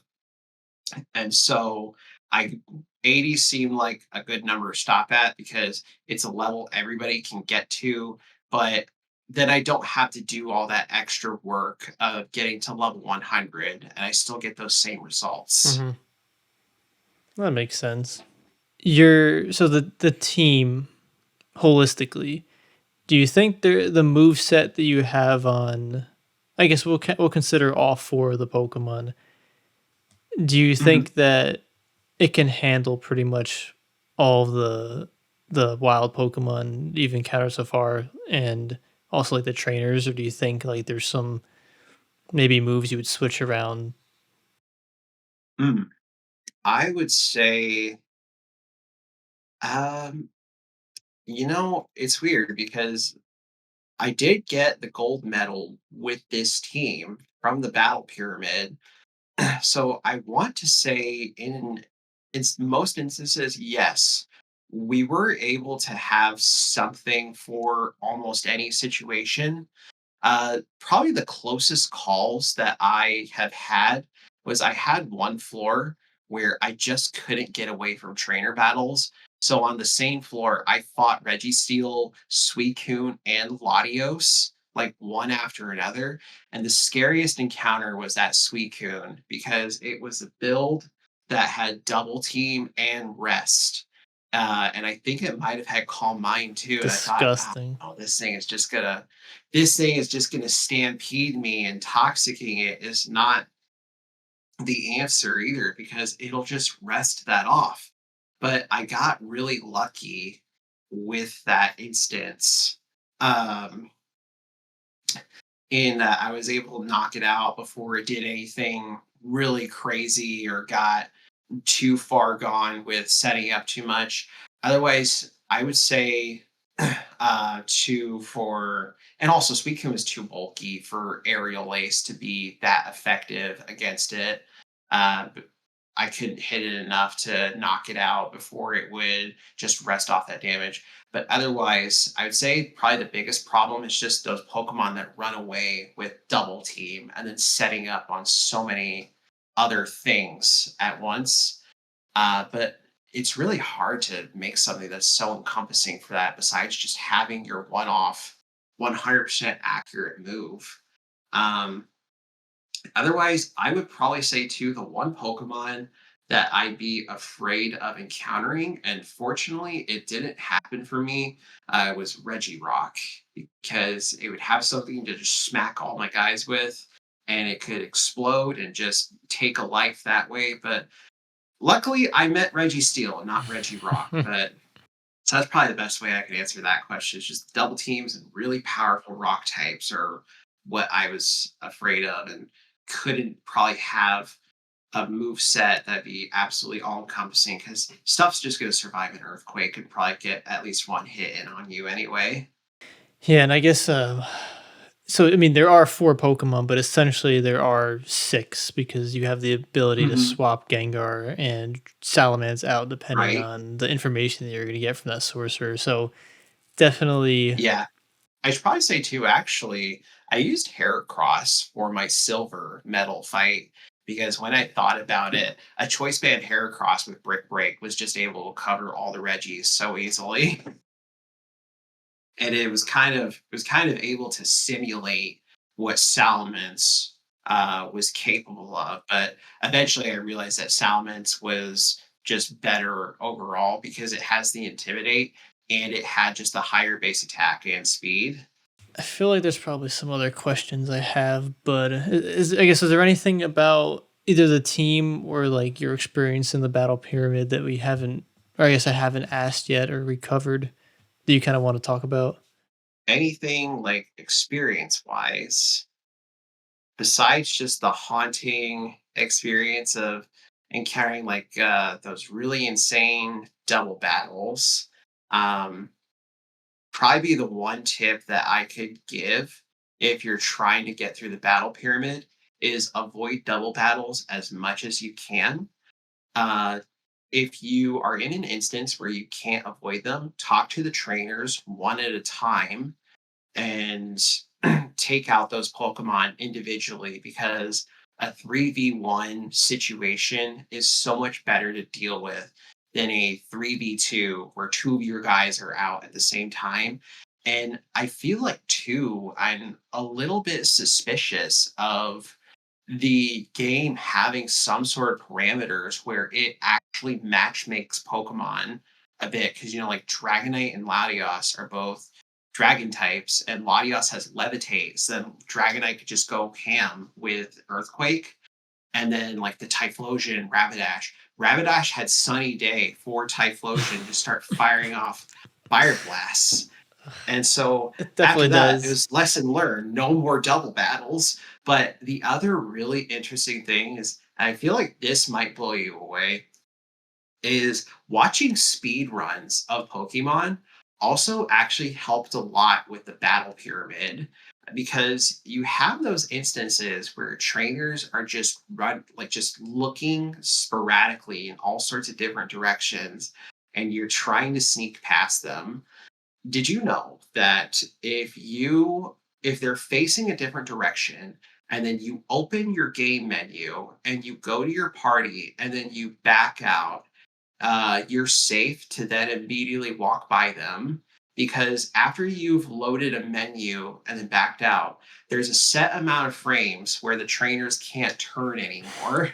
So if they Wait, look that's a away, hack. you could That's use awesome. that tech to sneak by them. I know. I felt like I was cheating, like doing that, but at the same time, I was like, this is like, just such specific, like niche, a niche thing that I knew that I was like, this is useful here. What the heck? That's such like it's not a glitch or anything. It's just part of the game, like No, coding. it's just a part of the game. Man, I should It probably is what use it that to is. avoid some trainer battles and waste precious resources. And especially in those cases where you're trying to dodge two trainers at once, which is near impossible, it at least makes it possible to take them down one at a time, Mhm, because you can avoid that, both of them spotting you at once and then getting into that really dangerous situation of a double battle. mhm. Yeah, one of the segments obviously on the podcast is advice to the listeners. So you already got you get like three great pieces of advice for anybody looking to try and tackle the pyramid. I was going to ask if you were like, going to ask if I had any other piece of advice. I'd just say probably have fun with it still. Take your time. And also, if you do get that one unlucky instance where you get hit with a sheer cold, or your rock slide misses and it makes or breaks the entire run, just try again. It's a part of the process. Because I think the other biggest thing about the battle pyramid is just information is probably one of the most important keys to it. Knowing what to expect, talking to the trainers, and you have an idea of where the exit might be, how many other trainers are on the floor, like where some items could be. It's just you gain, the more you do it, the more experience you gain. So Probably start moving to like the later half of the podcast, kind of wrap up the team, but go into the other questions. But before we do that, but anything else you want to talk about regarding the team or pyramid? I think I have covered just about everything. Aside from just my personal way that I go about the pyramid, I'll go in, I'll immediately go to one side of the room, and I'll start just going up and down in a police line fashion until I can start getting that information, that may lead me to where the exit might be. But can we also talk about, have you had any of those crazy instances where you're like, for 3 or 4 floors in a row, you find the exit immediately Yeah, and you're I, like, oh my God. I've like had it where I spawn in a corner, but I'm like one tile Mhm. away from it. I'm like, what are the like odds of that? But yeah, I've had that a What couple are the times. odds? I will also say though, it is very possible for the exit tile to be in the very corner of the room. So check You gotta check. everywhere. That's it's more not more likely, but I've seen it a lot of times in a like the last tile like on a row, and it's like really. Or you get that grim feeling of, there's been an odd lack of trainers. I bet that they're all around the exit. So when you start finding trainers, the exit has to be close. And sometimes too, it's a viable tactic to knock out wild Pokemon for a little while so you can get a bit more light and see what is ahead of you. I knocked out a trainer once, and like I was already like on the floor for like a couple minutes, like trying to find it, and it's like there are like six trainers left, and I was like, "What do you mean there's six trainers left? Like there's like probably 20 tiles left. Right? They're just all clumped around Or the exit." Or that final floor right before Brandon, where it's just there's no maze at all. It's just an open I hate room. that. I swear there was like I think there was like 10 trainers. I fought literally every single one before I found the exit, and I was like, "How?" This I game is guess I ruthless. guess it's a rite of passage. That is, yeah, absolutely ruthless, but you gotta be prepared to save those items for that. The inevitable. Mhm. Kind of breaking away from the team. I got some other questions for you, but before that, do you have any questions for me? YouTube, Pokemon, kind of really anything, but Um, yeah, I think I actually had a, couple of questions. So I guess, Pokemon-wise specifically, while you're going through your Battle Frontier experience, have you ever had a time that you got beaten so badly by a Pokemon that you couldn't even be upset about it, and instead your reaction is, "I gotta go build one of those right now?" yeah, there's been definitely a couple. Marowak, definitely one. Wheezing, that's kind of a relatively newer one. Um, I probably gotta like look at like a list, but I think the top of my head, Marowak. That first time I saw Marowak, I was just like, whatever, and then it hit me, and I was like what? Yeah, I didn't. I wanted to build one because how powerful it was, but I probably won't just because there's so many other Pokemon I love. But yeah, Mhm. Weezing. I've never thought about like Weezing like before, but it does so much damage, and it can learn so many like different Really? moves that I was just like, it for Huh. at least it hits pretty hard if you go like a sludge bomb with this. You got the stab, and then I don't know. It just did so much damage. I'm going through like my Oh. list real quick. Oh, Ludicolo is another one. But I hate Ludicolo too much. I hate It's Ludicolo too. I'm disgusting. sorry, Ludicolo fans. I know that there are people that out there love it, but it's not for You me. can't like Ludicolo. It's too powerful. It needs to be nerfed. But yeah, It's Ludicolo is annoying one. to deal with. It's so annoying. But you got from like a or like a team building perspective. I gotta appreciate like the rain dance with the like rain dish ability, and then you got leftovers, Right? and then you got double team and Leech toxic Seed. and leech seed. It's like how do you kill that thing? So I could Right. appreciate that from like that. Ludicolo is one of those ones where I'm like, get it off my screen now because I know that this thing is just gonna do nothing but shenanigans all day. hmm I'd say those are probably like the three for me. Mhm. What about you? Yeah. For me, I've had one like overwhelmingly resounding instance of it. It was the first time that I had actually made it to the tournament that Tucker was in for my gold medal run of the Battle Dome. And I encountered a trainer that had Dragonite, Zapdos, and Suicune, Oh, and jeez. the thing is traditionally, to my understanding, that you can't encounter Dragonite and Tyranitar unless you're doing open level. And in this case, my guys are like level 60 or level 80, so I am eligible to eventually find those Pokemon. And I thought, all right, this is a scary team to get through no matter what, because my crew at the time was I think like Latios, Heracross, and Melodic. And I managed to get past the Dragonite, but the Suicune was a Calm Mind build and that just r- ran me down, especially the fact that it had pressure. It just overpowered my Melodic. Eventually, I was like, that's it. We're running everything with max moves. But I thought like, dude, that was so insane. I gotta have one of those. Don't I have a save on Coliseum that's close to catching this weekend? So I stopped playing the Battle Frontier for a while and I changed to Coliseum so then I could specifically catch Suicune over and over again. I got a old natured one that's got Jeez. actually I think I could just go check it right now. Uh, let me see if I can find it. Let's Suicune is so see here. I powerful. know it's right. I know it's hiding. Oh, here it's in my party. I captured a bold one that has 25 in HP, 9 in attack, 19 in defense, 24 in special attack, 21 in special defense, and 13 in speed. And I was That's like, pretty good. that's pretty darn good. That's probably the best one I'm going to find yet.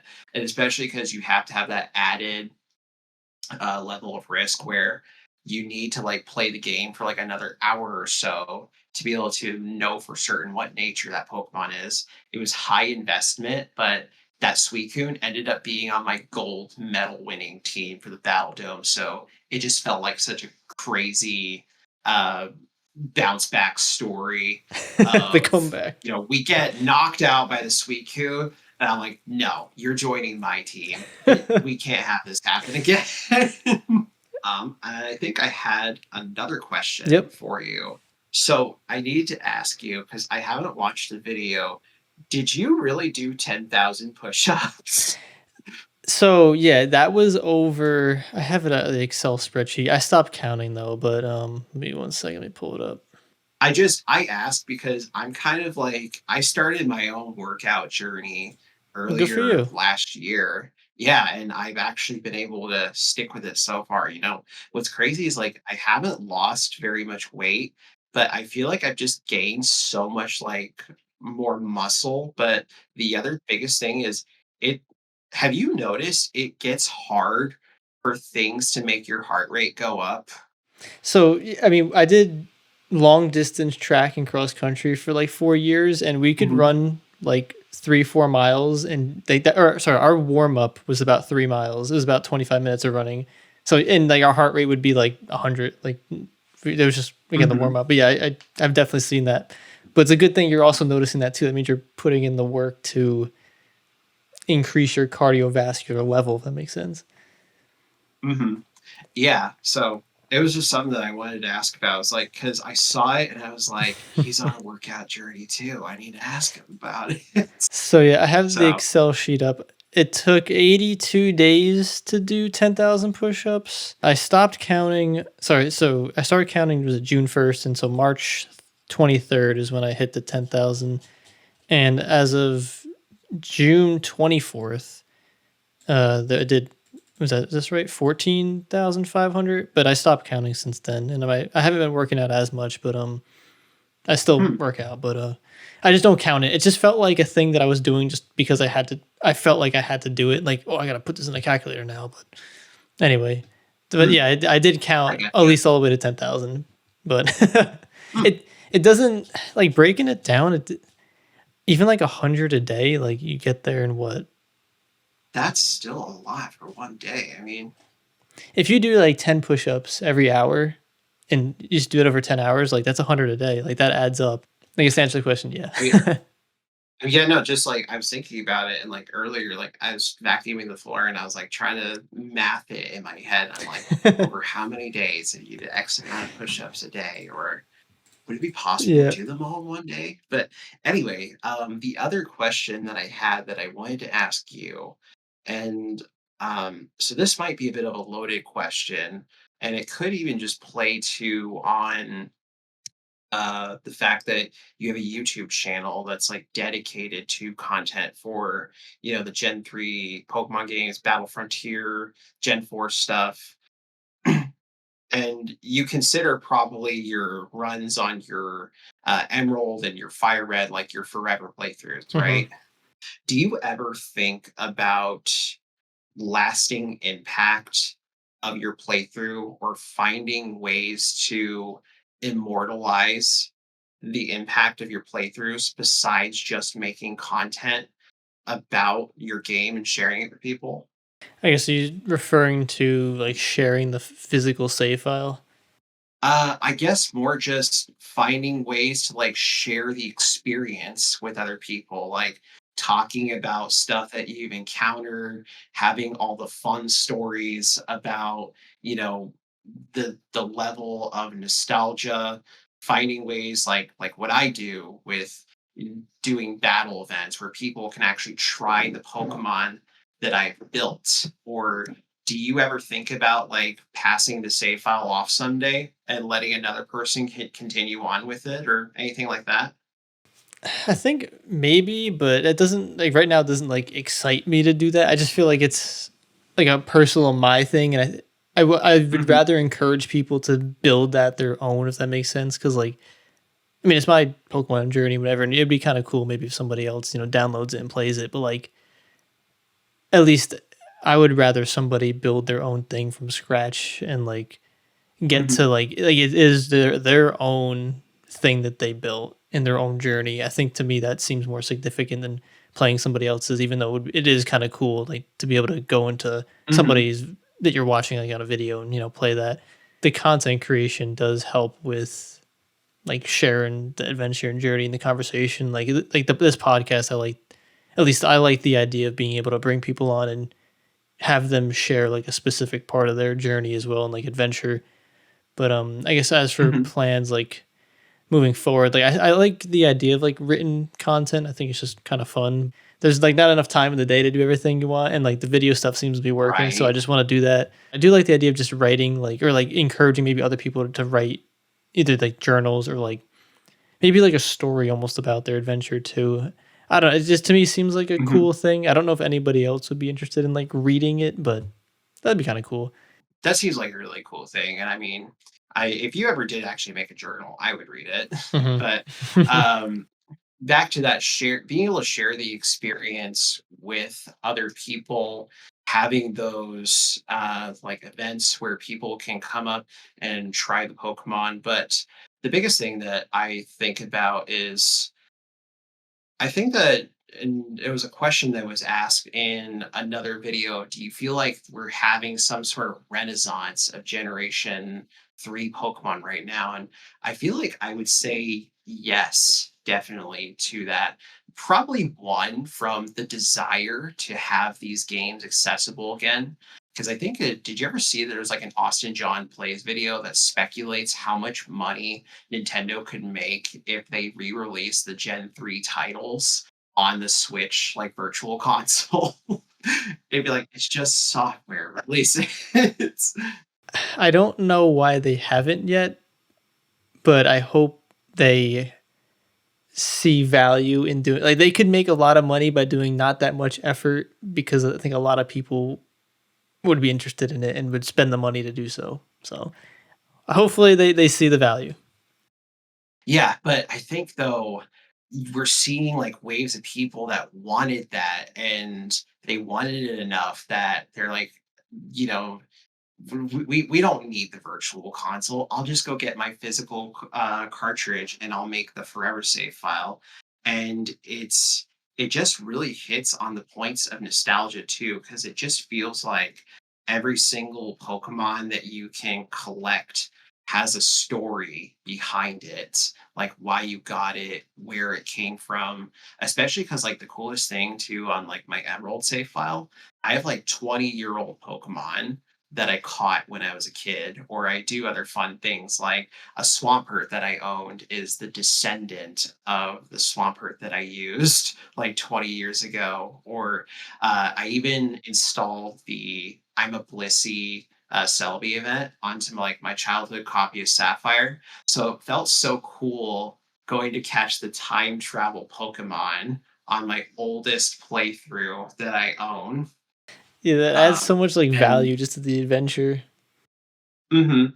Yeah, and it's a thing that I want to share it with as many people as possible and immortalize the playthroughs. And like, you look back on it and it's, more fun things that you got to do with your life. And maybe even we're seeing this phase where people are wanting to grab back onto that nostalgia. So then there's this sense of preservation as well. Because I think, too, probably the reason why I'm like doing this Battle Frontier thing and making all these really awesome Pokemon is maybe one day if I have kids that are interested in Pokemon, I could deliberately reset all the gold symbols or get them their own copy of the game, and then be like, "Here, you can have an arsenal of my Pokemon to try if you want to." Hmm. Yeah, I think someone else mentioned that too, like the idea of sharing some part of like your adventure and like your games like with your kids and like how you would do that would be Mhm. like something Yeah, completely and like unique to it's yourself. right, and I feel like too, it's and this is probably another like really crazy question, but are you ever like training your Pokemon and then you just get hit with that frozen like realization of like, man, why am I doing all this? But, the thing I just talked about seems like it could be an answer, but do you ever run into that? I'd say I've never. I don't think I've ever trained a Pokemon. Like at least these Battle Frontier training Pokemon that we've been doing like maybe the last 2 years, whatever. I don't think I've trained one of those and gotten halfway and was like, "What am I doing?" It's more like I'll train them and then get like, "Oh, that Pokemon looks even cooler." Then I just switch and like go train that Mhm. one. Then I'll like bounce back and be like, "I gotta finish this one." So it's more like the energy, like yeah, the energy just gets like diverted to some other Pokemon, but it doesn't turn into like questioning why I did so. That makes sense. Right.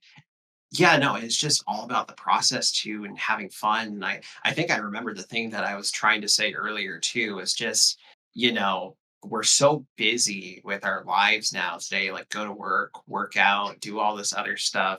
But, you love these games enough that I do things like I'll play these games almost exclusively at midnight and on the weekends because I still just want to make time for it Hmm. wherever I can. And it's like relaxing too. I don't think it requires. I mean, even though Mhm. it's stressful, but in reality of things, it's not that stressful. It's just it is relaxing in some element, even though it's at times could be very stressful. Mhm. It's like self-imposed stress, I guess. Mhm.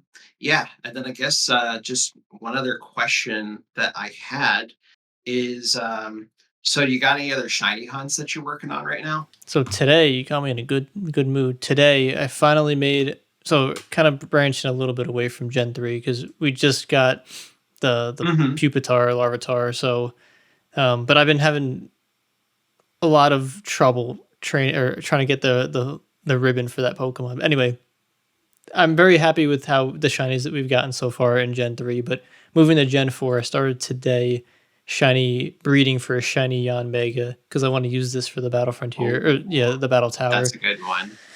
So this should be exciting. And I thought a lot about what I was going to do. It was going to be Metagross, like Aggron, Yon Mega. I think I kind of narrowed it down to those three. But Yon Mega is just one I like don't have, and it's Gen 3. I guess I don't have Aggron either. Sorry, Gen 4 Mhm. is what I meant to say. But I think it's just a really cool Pokemon. So I'm excited to start breeding for that. And Mhm. this will be the first, I guess, if we get it, depending on how long it takes. But the first, yeah, I guess Gen 4 breeding shiny. But now that I'm thinking about it, I don't think I did one in Gen 3 either.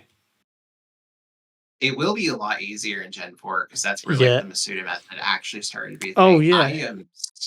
I'm scared to touch an egg hunt in Generation 3 unless if I have Pokemon Box, but I'm not gonna spend, like, $1,500 Wait, for why are a you game that scared? lets you move guys around because of just how much of a time sink it would be. It is. That it is. But it's rewarding, I guess, in a sense. Mhm. Kinda like the shiny bee, like, I was prepared to, spend so much time, but then I just got really lucky, and I'm like, "It's gonna come for me someday." I once upon a time, I did a shiny hunt where I hatched 12,000 eggs for a Oh. shiny Feebas in X and Y, and I just maybe some part of me doesn't wanna go back to that. It does take a lot of time, but it'd be cool. But I guess I kind of forgot the Masuda methods in that generation. I just got to figure out maybe how to get a hold of a Ditto. But I kind of want good IVs and everything, so I don't know if I'll be able to do that with that Ditto. But we'll see. Mhm. But yeah, as for shiny hunting, that is what I'm trying for right now. Obviously, I'm trying for Giratina. What am I at right now? As Oh, of that's a good one. as of today, we're at greater than like 700 resets. So, but Mm. not very far. But we're chipping away. It kind of makes me think too, like Generation 4. I guess if I do everything that's like possible in Emerald, but getting like all the gold symbols, I'll probably clone all my guys and send copies of them up to like my copy of Soul Silver and see if I can take on the Battle Frontier in there. Because like there's an actual Battle Frontier inside of Heart Gold and Soul Silver, right? Or is Yeah, that yeah. I Platinum think I only? think it's the same in platinum though. So actually, I think it's like exactly the same. Now I'm thinking about it. Okay, but I know Diamond and Pearl has just the Battle Tower, which I know with that too. I never actually like battle the like Tower Tycoon or whatever his name was, the guy with the yellow hair and green jacket. I battled him in Brilliant Diamond and Shining Pearl, and never again. Not I a good don't play those experience. games that much because it's really tough, especially because since those games were too faithful of remakes, it made resources extremely hard to get. So like even with like exploits, it's still just a hassle to be able to get access to the stats and levels and items that you need. It was mainly the TMs were a big one in that, to where you couldn't like build Pokemon, and if you're trying to work on it pre-era where you can't trade in the outside games yet, you better have hung on to your Earthquake TM that because you only get one. Or if you gotta strategically, what do you call it? Put it on a Pokemon so you can like breed it. And then I guess the other question that I got for you Mhm. is, so what's your next move for the battle frontier? What place are you currently trying to get your next gold symbol from? I guess that like right now I'm taking a break from Gen 3 Battle Frontier just because like I just feel very beat up and I just want to like, what do you call it? Kind Hmm. of get back to like, okay, we're chilling. Battle Tower level 50. I want to get that ribbon for the shiny Pupitar. Then I want to, I've seen that, yeah. yeah, then I want to evolve that to shiny Tyranitar and then maybe take on the Battle Tower with like the Sandstorm team that I was kind of designing because hey man, I Right. keep we keep getting like sidetracked on like things, but or like I keep getting sidetracked on like things I want to do. But I feel that. once we get that ribbon, then we'll get the Tyranitar, then we'll have the three Pokemon for the team, the Sandstorm team for the Battle Tower. And that'll be more of like a fun thing. I'm hoping it does good, but I think it's more fun. But I would like to just try and get either the pyramid, take on the pyramid again, because we got so close, and then the I think was it the palace. No, I've been trying to Hmm. get that one too, that metal, but I just Oh, get so annoyed at that place. It's just RNG. the So Battle Palace is tough. I mhm. think I have a win streak of 28 in there right now, and I'm scared to try to touch it. Um, especially But no, I feel you on that burnout. Like you finally achieve something, and then you're like, I need to do something else for a while. And for me, I just end up like building more and more Pokemon or catching more Pokemon.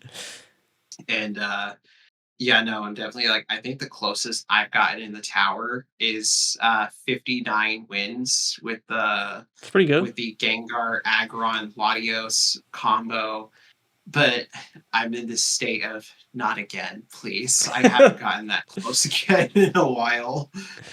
Yeah, like my idea right now is just like I'm enjoying playing the Gen 4 games. I'm just capturing Pokemon. It's nice, relaxing. We're training some Pokemon or yeah, capture Pokemon, just training like Pokemon not for the Battle Frontier.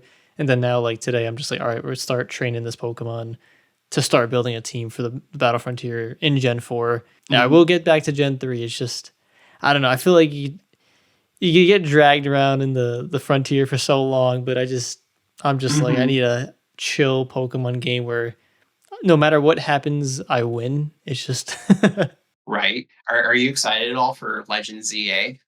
I haven't personally looked up anything about it other than what people have told me, which is very minimal. I mean, should I look something up? Is it be is it exciting from like looking at like if I enjoy the older games? Mhm. Let me see. I want to say I definitely enjoyed Legends Arceus a lot just because of like, it was a break from the traditional grain It of was. your normal Pokemon game. It encouraged exploring a lot.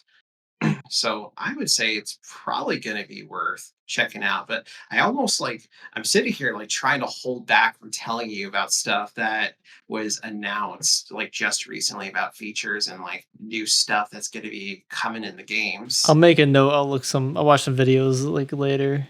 Wait, what is it? Mhm. ZA? What's it called? ZAR? Yeah, it's called Legend ZA. I believe it's going to be dropping in October or November.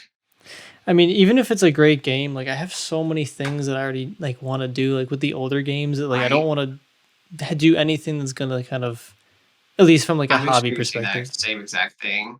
Like I want to play the new Pokemon games as they come out, but I don't want to be distracted from Pokemon Emerald. Like that's what I care about right now. Yeah, I was experiencing that same exact like anxiety with I was trying to do like my ultimate playthrough of like Fire Emblem Engage, and I was trying to hurry up and finish before Tears of the Kingdom came out because I was like, I know that I'm gonna just only want to throw myself at Tears of the Kingdom and forget Fire Emblem exists, but I want to be done with it first. So I just hate that feeling of like getting taken away. But you know, I was at the same time though, I feel like the best time to experience games is when everybody else is experiencing and enjoying them at the same time. Probably reason why the Gen 3 scene is alive and well because of the types of things that you're doing for the community and it's inspiring other people like make content as well. I mean, like I've seen too, like, Riley's like just been popping off of his live streams and He's is grinding. interacting with everybody over there. And it's like, it is so wholesome. I It love that is. guy.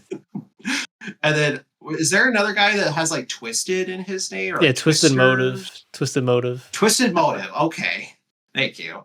And I see that he's doing a lot of cool stuff too. And I'm like, okay, yes, the Gen 3 scene is alive and well. Get more people on this bandwagon. I keep telling like some of my friends, like, hey, you should buy a copy of Pokemon Emeralds and I can give you copies of my Pokemon, then you can try the Battle Frontier with me. And we can share a horror story. Experience to share the pain and misery together, but also the triumph. Pretty much. Exactly. Because, with all these moments where we're down for the count, it makes those moments where we do win just feel all that much better. Because, after a- after I got like the gold symbol for the dome, that night, like one of my friends from college and I sat down together and we talked through every single fight together. And I just love the experience of getting to come together, galaxy brain our way through this challenge together, or like the pyramid. I was just on cloud nine for like the Just next few geeking out. That days. sounds And I awesome. and I kept like running up to people and showing like, guys, I need to show you this video now where my Snorlax killed all three Moltres, Articuno, and Zapdos in one fight. Yeah, doing stuff like that though is probably where it's correct to maybe give me like the classification of being a nerd though. But I mean, nerds rule the Gotta world, embrace it. so it's a great time to be a nerd. Yeah. You have any other questions for me? If not, I got some for you. No, fire away. All right. Give me a top 3 favorite Pokemon, then maybe like your top 3 favorite shiny. Ooh, okay. So top three favorites of all time, I want to say would be Leafeon, Kyogre, and Reshiram. Just because I love Leafeon so much. Every single year for Christmas, I make a Leafeon themed Christmas tree in my That's so house cool. because I just find, yeah, I just it's something to do with all the collectibles that I have for it, and I even have like this like little like biodome of Leafeon as well. Kyogre, just because I love it, it's iconic, and same for Reshiram. I just love it. And then the top three favorite shinies, I would say right now are probably Mew, because I actually managed to find the shiny Mew for myself. Shiny Umbreon, which I do have one in my Pokemon XD because I wanted to try RNG manipulation, but I decided I'm just going to keep that in its own bubble and not let it interact with my Emerald save because it just feels too overpowered to have that.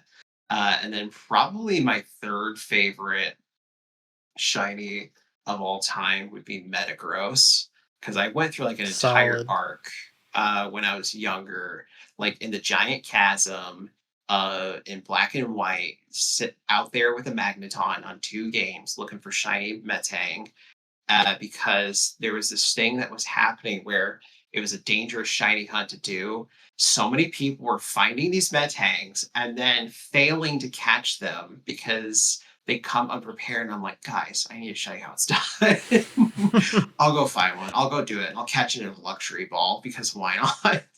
Oh, and then I guess other honorable mention is Aggron, except Aggron feels like the one treasure that I can't have because no matter what I've done, I haven't been able to find a shiny one yet without like trying to go deliberately look for it. It is a cool shiny. It's got like the red eyes. I didn't realize how like cool that was until Right? recently. Like, all right, I got like one other question that I kind of want to slowly wrap up the call. But Mhm. if you were a member of the Elite Four, what are some Pokemon you would use, and what would be like kind of like maybe your theme or typing? Okay, so this is a good This is question. yeah. Someone asked this to ask in future podcasts, so this is a great question. Yeah. This is a good question to ask, just because I have actually done like this type of thing before, and I was thinking about it just earlier today Oh, because perfect time. right now on my game, I'm breeding for a good Gyarados. And so far, I've gotten like the perfect attack and speed and HP. So I'm just waiting for the others, like one to that rolls well enough, and the other stats to come out of the woodwork. But I would choose water because you can have Kyogre that can just support you with the rain if no Ubers are allowed. You could easily set up rain dance. You have so much flexibility because you could have like Gyarados, you could have Suicune, Swampert, you can work in your immunities as you need them. Lapras, if you need some invincibility against critical hits. Um, oh gosh, what are some other really powerful water types? I mean, I hate to Kingdra, say it, like Kingdra as well. Kingdra is Whale Lord. dangerous. Yeah, And yeah. right. I don't know if you like. Oh, I I love love Whale Wailord Lord. so much. Yeah, you got a I lot of love good I options. love Wailord just because of how big it is. But I would say I'd definitely be a water type Elite Four. And I think the next time I have my friends and I get together to do some Gen 3 Pokemon battles, I'm gonna make a water mono team just because and see what happens with it. Yeah. Oh, Melodic. I forgot about Melodic Oh, was the one I wanted to talk about. Especially because I got that high IV melodic now too that I was able to breed for. yeah. Water, you got so many good options and ways you could go, but there's so many powerful Pokemon, and they're cool too. So Mhm. Yeah, I know it seems like such a safe choice, but like growing up, I have just always been fascinated with the water types. And it's probably why, like what I said, my brother had Ruby version, I had Sapphire. So it's just always been a staple for me. do you have any other questions or anything else you want to chat about before we wrap up? Nope, I think I am all good. I had a list of questions, and I believe I've gotten a chance to ask them all. So Sweet. I appreciate it. Well, thanks for asking and making it part of the conversation.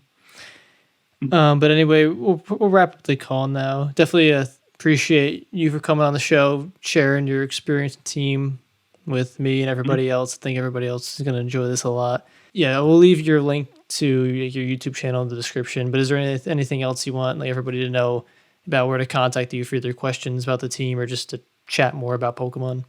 I would say, first of all, I want to say thank you for having me on. It's been an absolute privilege. There's so few times that I feel moved enough by what another content creator is doing that I want to, as an outsider, get involved and start trying to do things to get their attention. The like commenting on all your stuff, and then like even shouting you out in like a one-off video that I did. So I honestly like what you're doing is fantastic, and I hope that you keep up the momentum because I think everybody has somebody that they look up to. And right now, you're kind of like my guy for Pokemon. Oh, And then I also thanks. see too that you're doing like the 10,000 push-ups thing. And I'm like, he also works out too. He's a great example for working out. That means a lot. Um, yeah. And then did you say that you had like last closing remarks? Was that right? Yeah, I guess real quick on your one point though, like for like I know people have like obviously motivations for like doing YouTube and stuff like that. And there's obviously everyone's probably got like more than one reason. But like one of the reasons like why I did YouTube is because like or like make videos is because I was inspired by like content creators like when I was like a kid or like a teenager. Like Hmm. it's not even about like them being inspirational. Like there was this stop motion Lego YouTuber. He did like, in case you guys watch the Squad 42 series and like pizza movies. In case anybody Hmm. really knows these, but like even those videos like inspired me to like make videos. If that makes sense. So I guess like just to Yeah. kind of wrap it up, like hear you say that, like it does actually mean a lot, like to me, like to hear you, I guess compliment on. Forgot exactly the word to use. It was a lot better, but I do really appreciate it. Yeah, no, it's you're welcome. And then I just remembered the other thing is if people got more questions about the team or just want to chat about it at all, I'm gonna be floating around. I don't really hide myself that much. If you see a person in like these live streams just named Julian, it's most likely me. And if you had questions about the team specifically, I would say just comment on the videos or just ask me directly in a stream. I'm always happy to yap about Pokemon pretty much and just answer anything I to the best of my ability and even cite specific experiences that I've had for why I back up certain answers. So yeah, there you have it. I'll be sure to add your social media, anything else in the description. But Julian will be floating around in all the comments. I mean, pretty much if you go, or sorry, all the video descriptions. If you go to any of those, I'm almost positive there's a comment by you. Mhm. Again, thanks for having me. It's been a real privilege. If anybody's got any questions about the team, feel free to ask in the comments, or if you see me around on a stream, go ahead and ask me. I think that probably my next move is I'm going to be doing the battle pike because it's the next closest thing to like the dungeon format.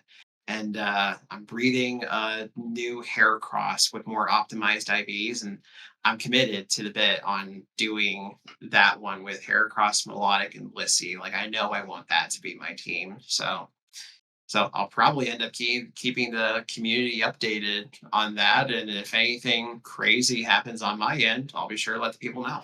Yeah, definitely let us know. Good luck on the rest of your adventures too. Yeah, you too. All right, but it's been a pleasure. We're gonna sign off now, but appreciate your time. Hopefully everyone enjoyed listening, and be sure to check out Julian's, I guess, channel. But also, if you got any questions, be sure to hit him up too. All right, take care, everybody. If you're looking to join the podcast, I think the best way to do this is I'm going to leave a link to a Google group in the description. That is essentially like an email newsletter kind of thing, but you can see the previous history of all the, I guess, emails I've sent to other people. In one of the emails, it'll be titled like Gen 3 Trainer Loadout Podcast. Go to that email. In there, there'll be like instructions as well as a PDF of kind of my expectations of for myself and you, and kind of what I need from you to like facilitate the podcast. We'll probably do everything like over email just because it's a lot easier for me to track. But essentially, go to the Google group, check out the form, and follow the instructions, and we'll go from there. Anyway, though, thank you. Take care.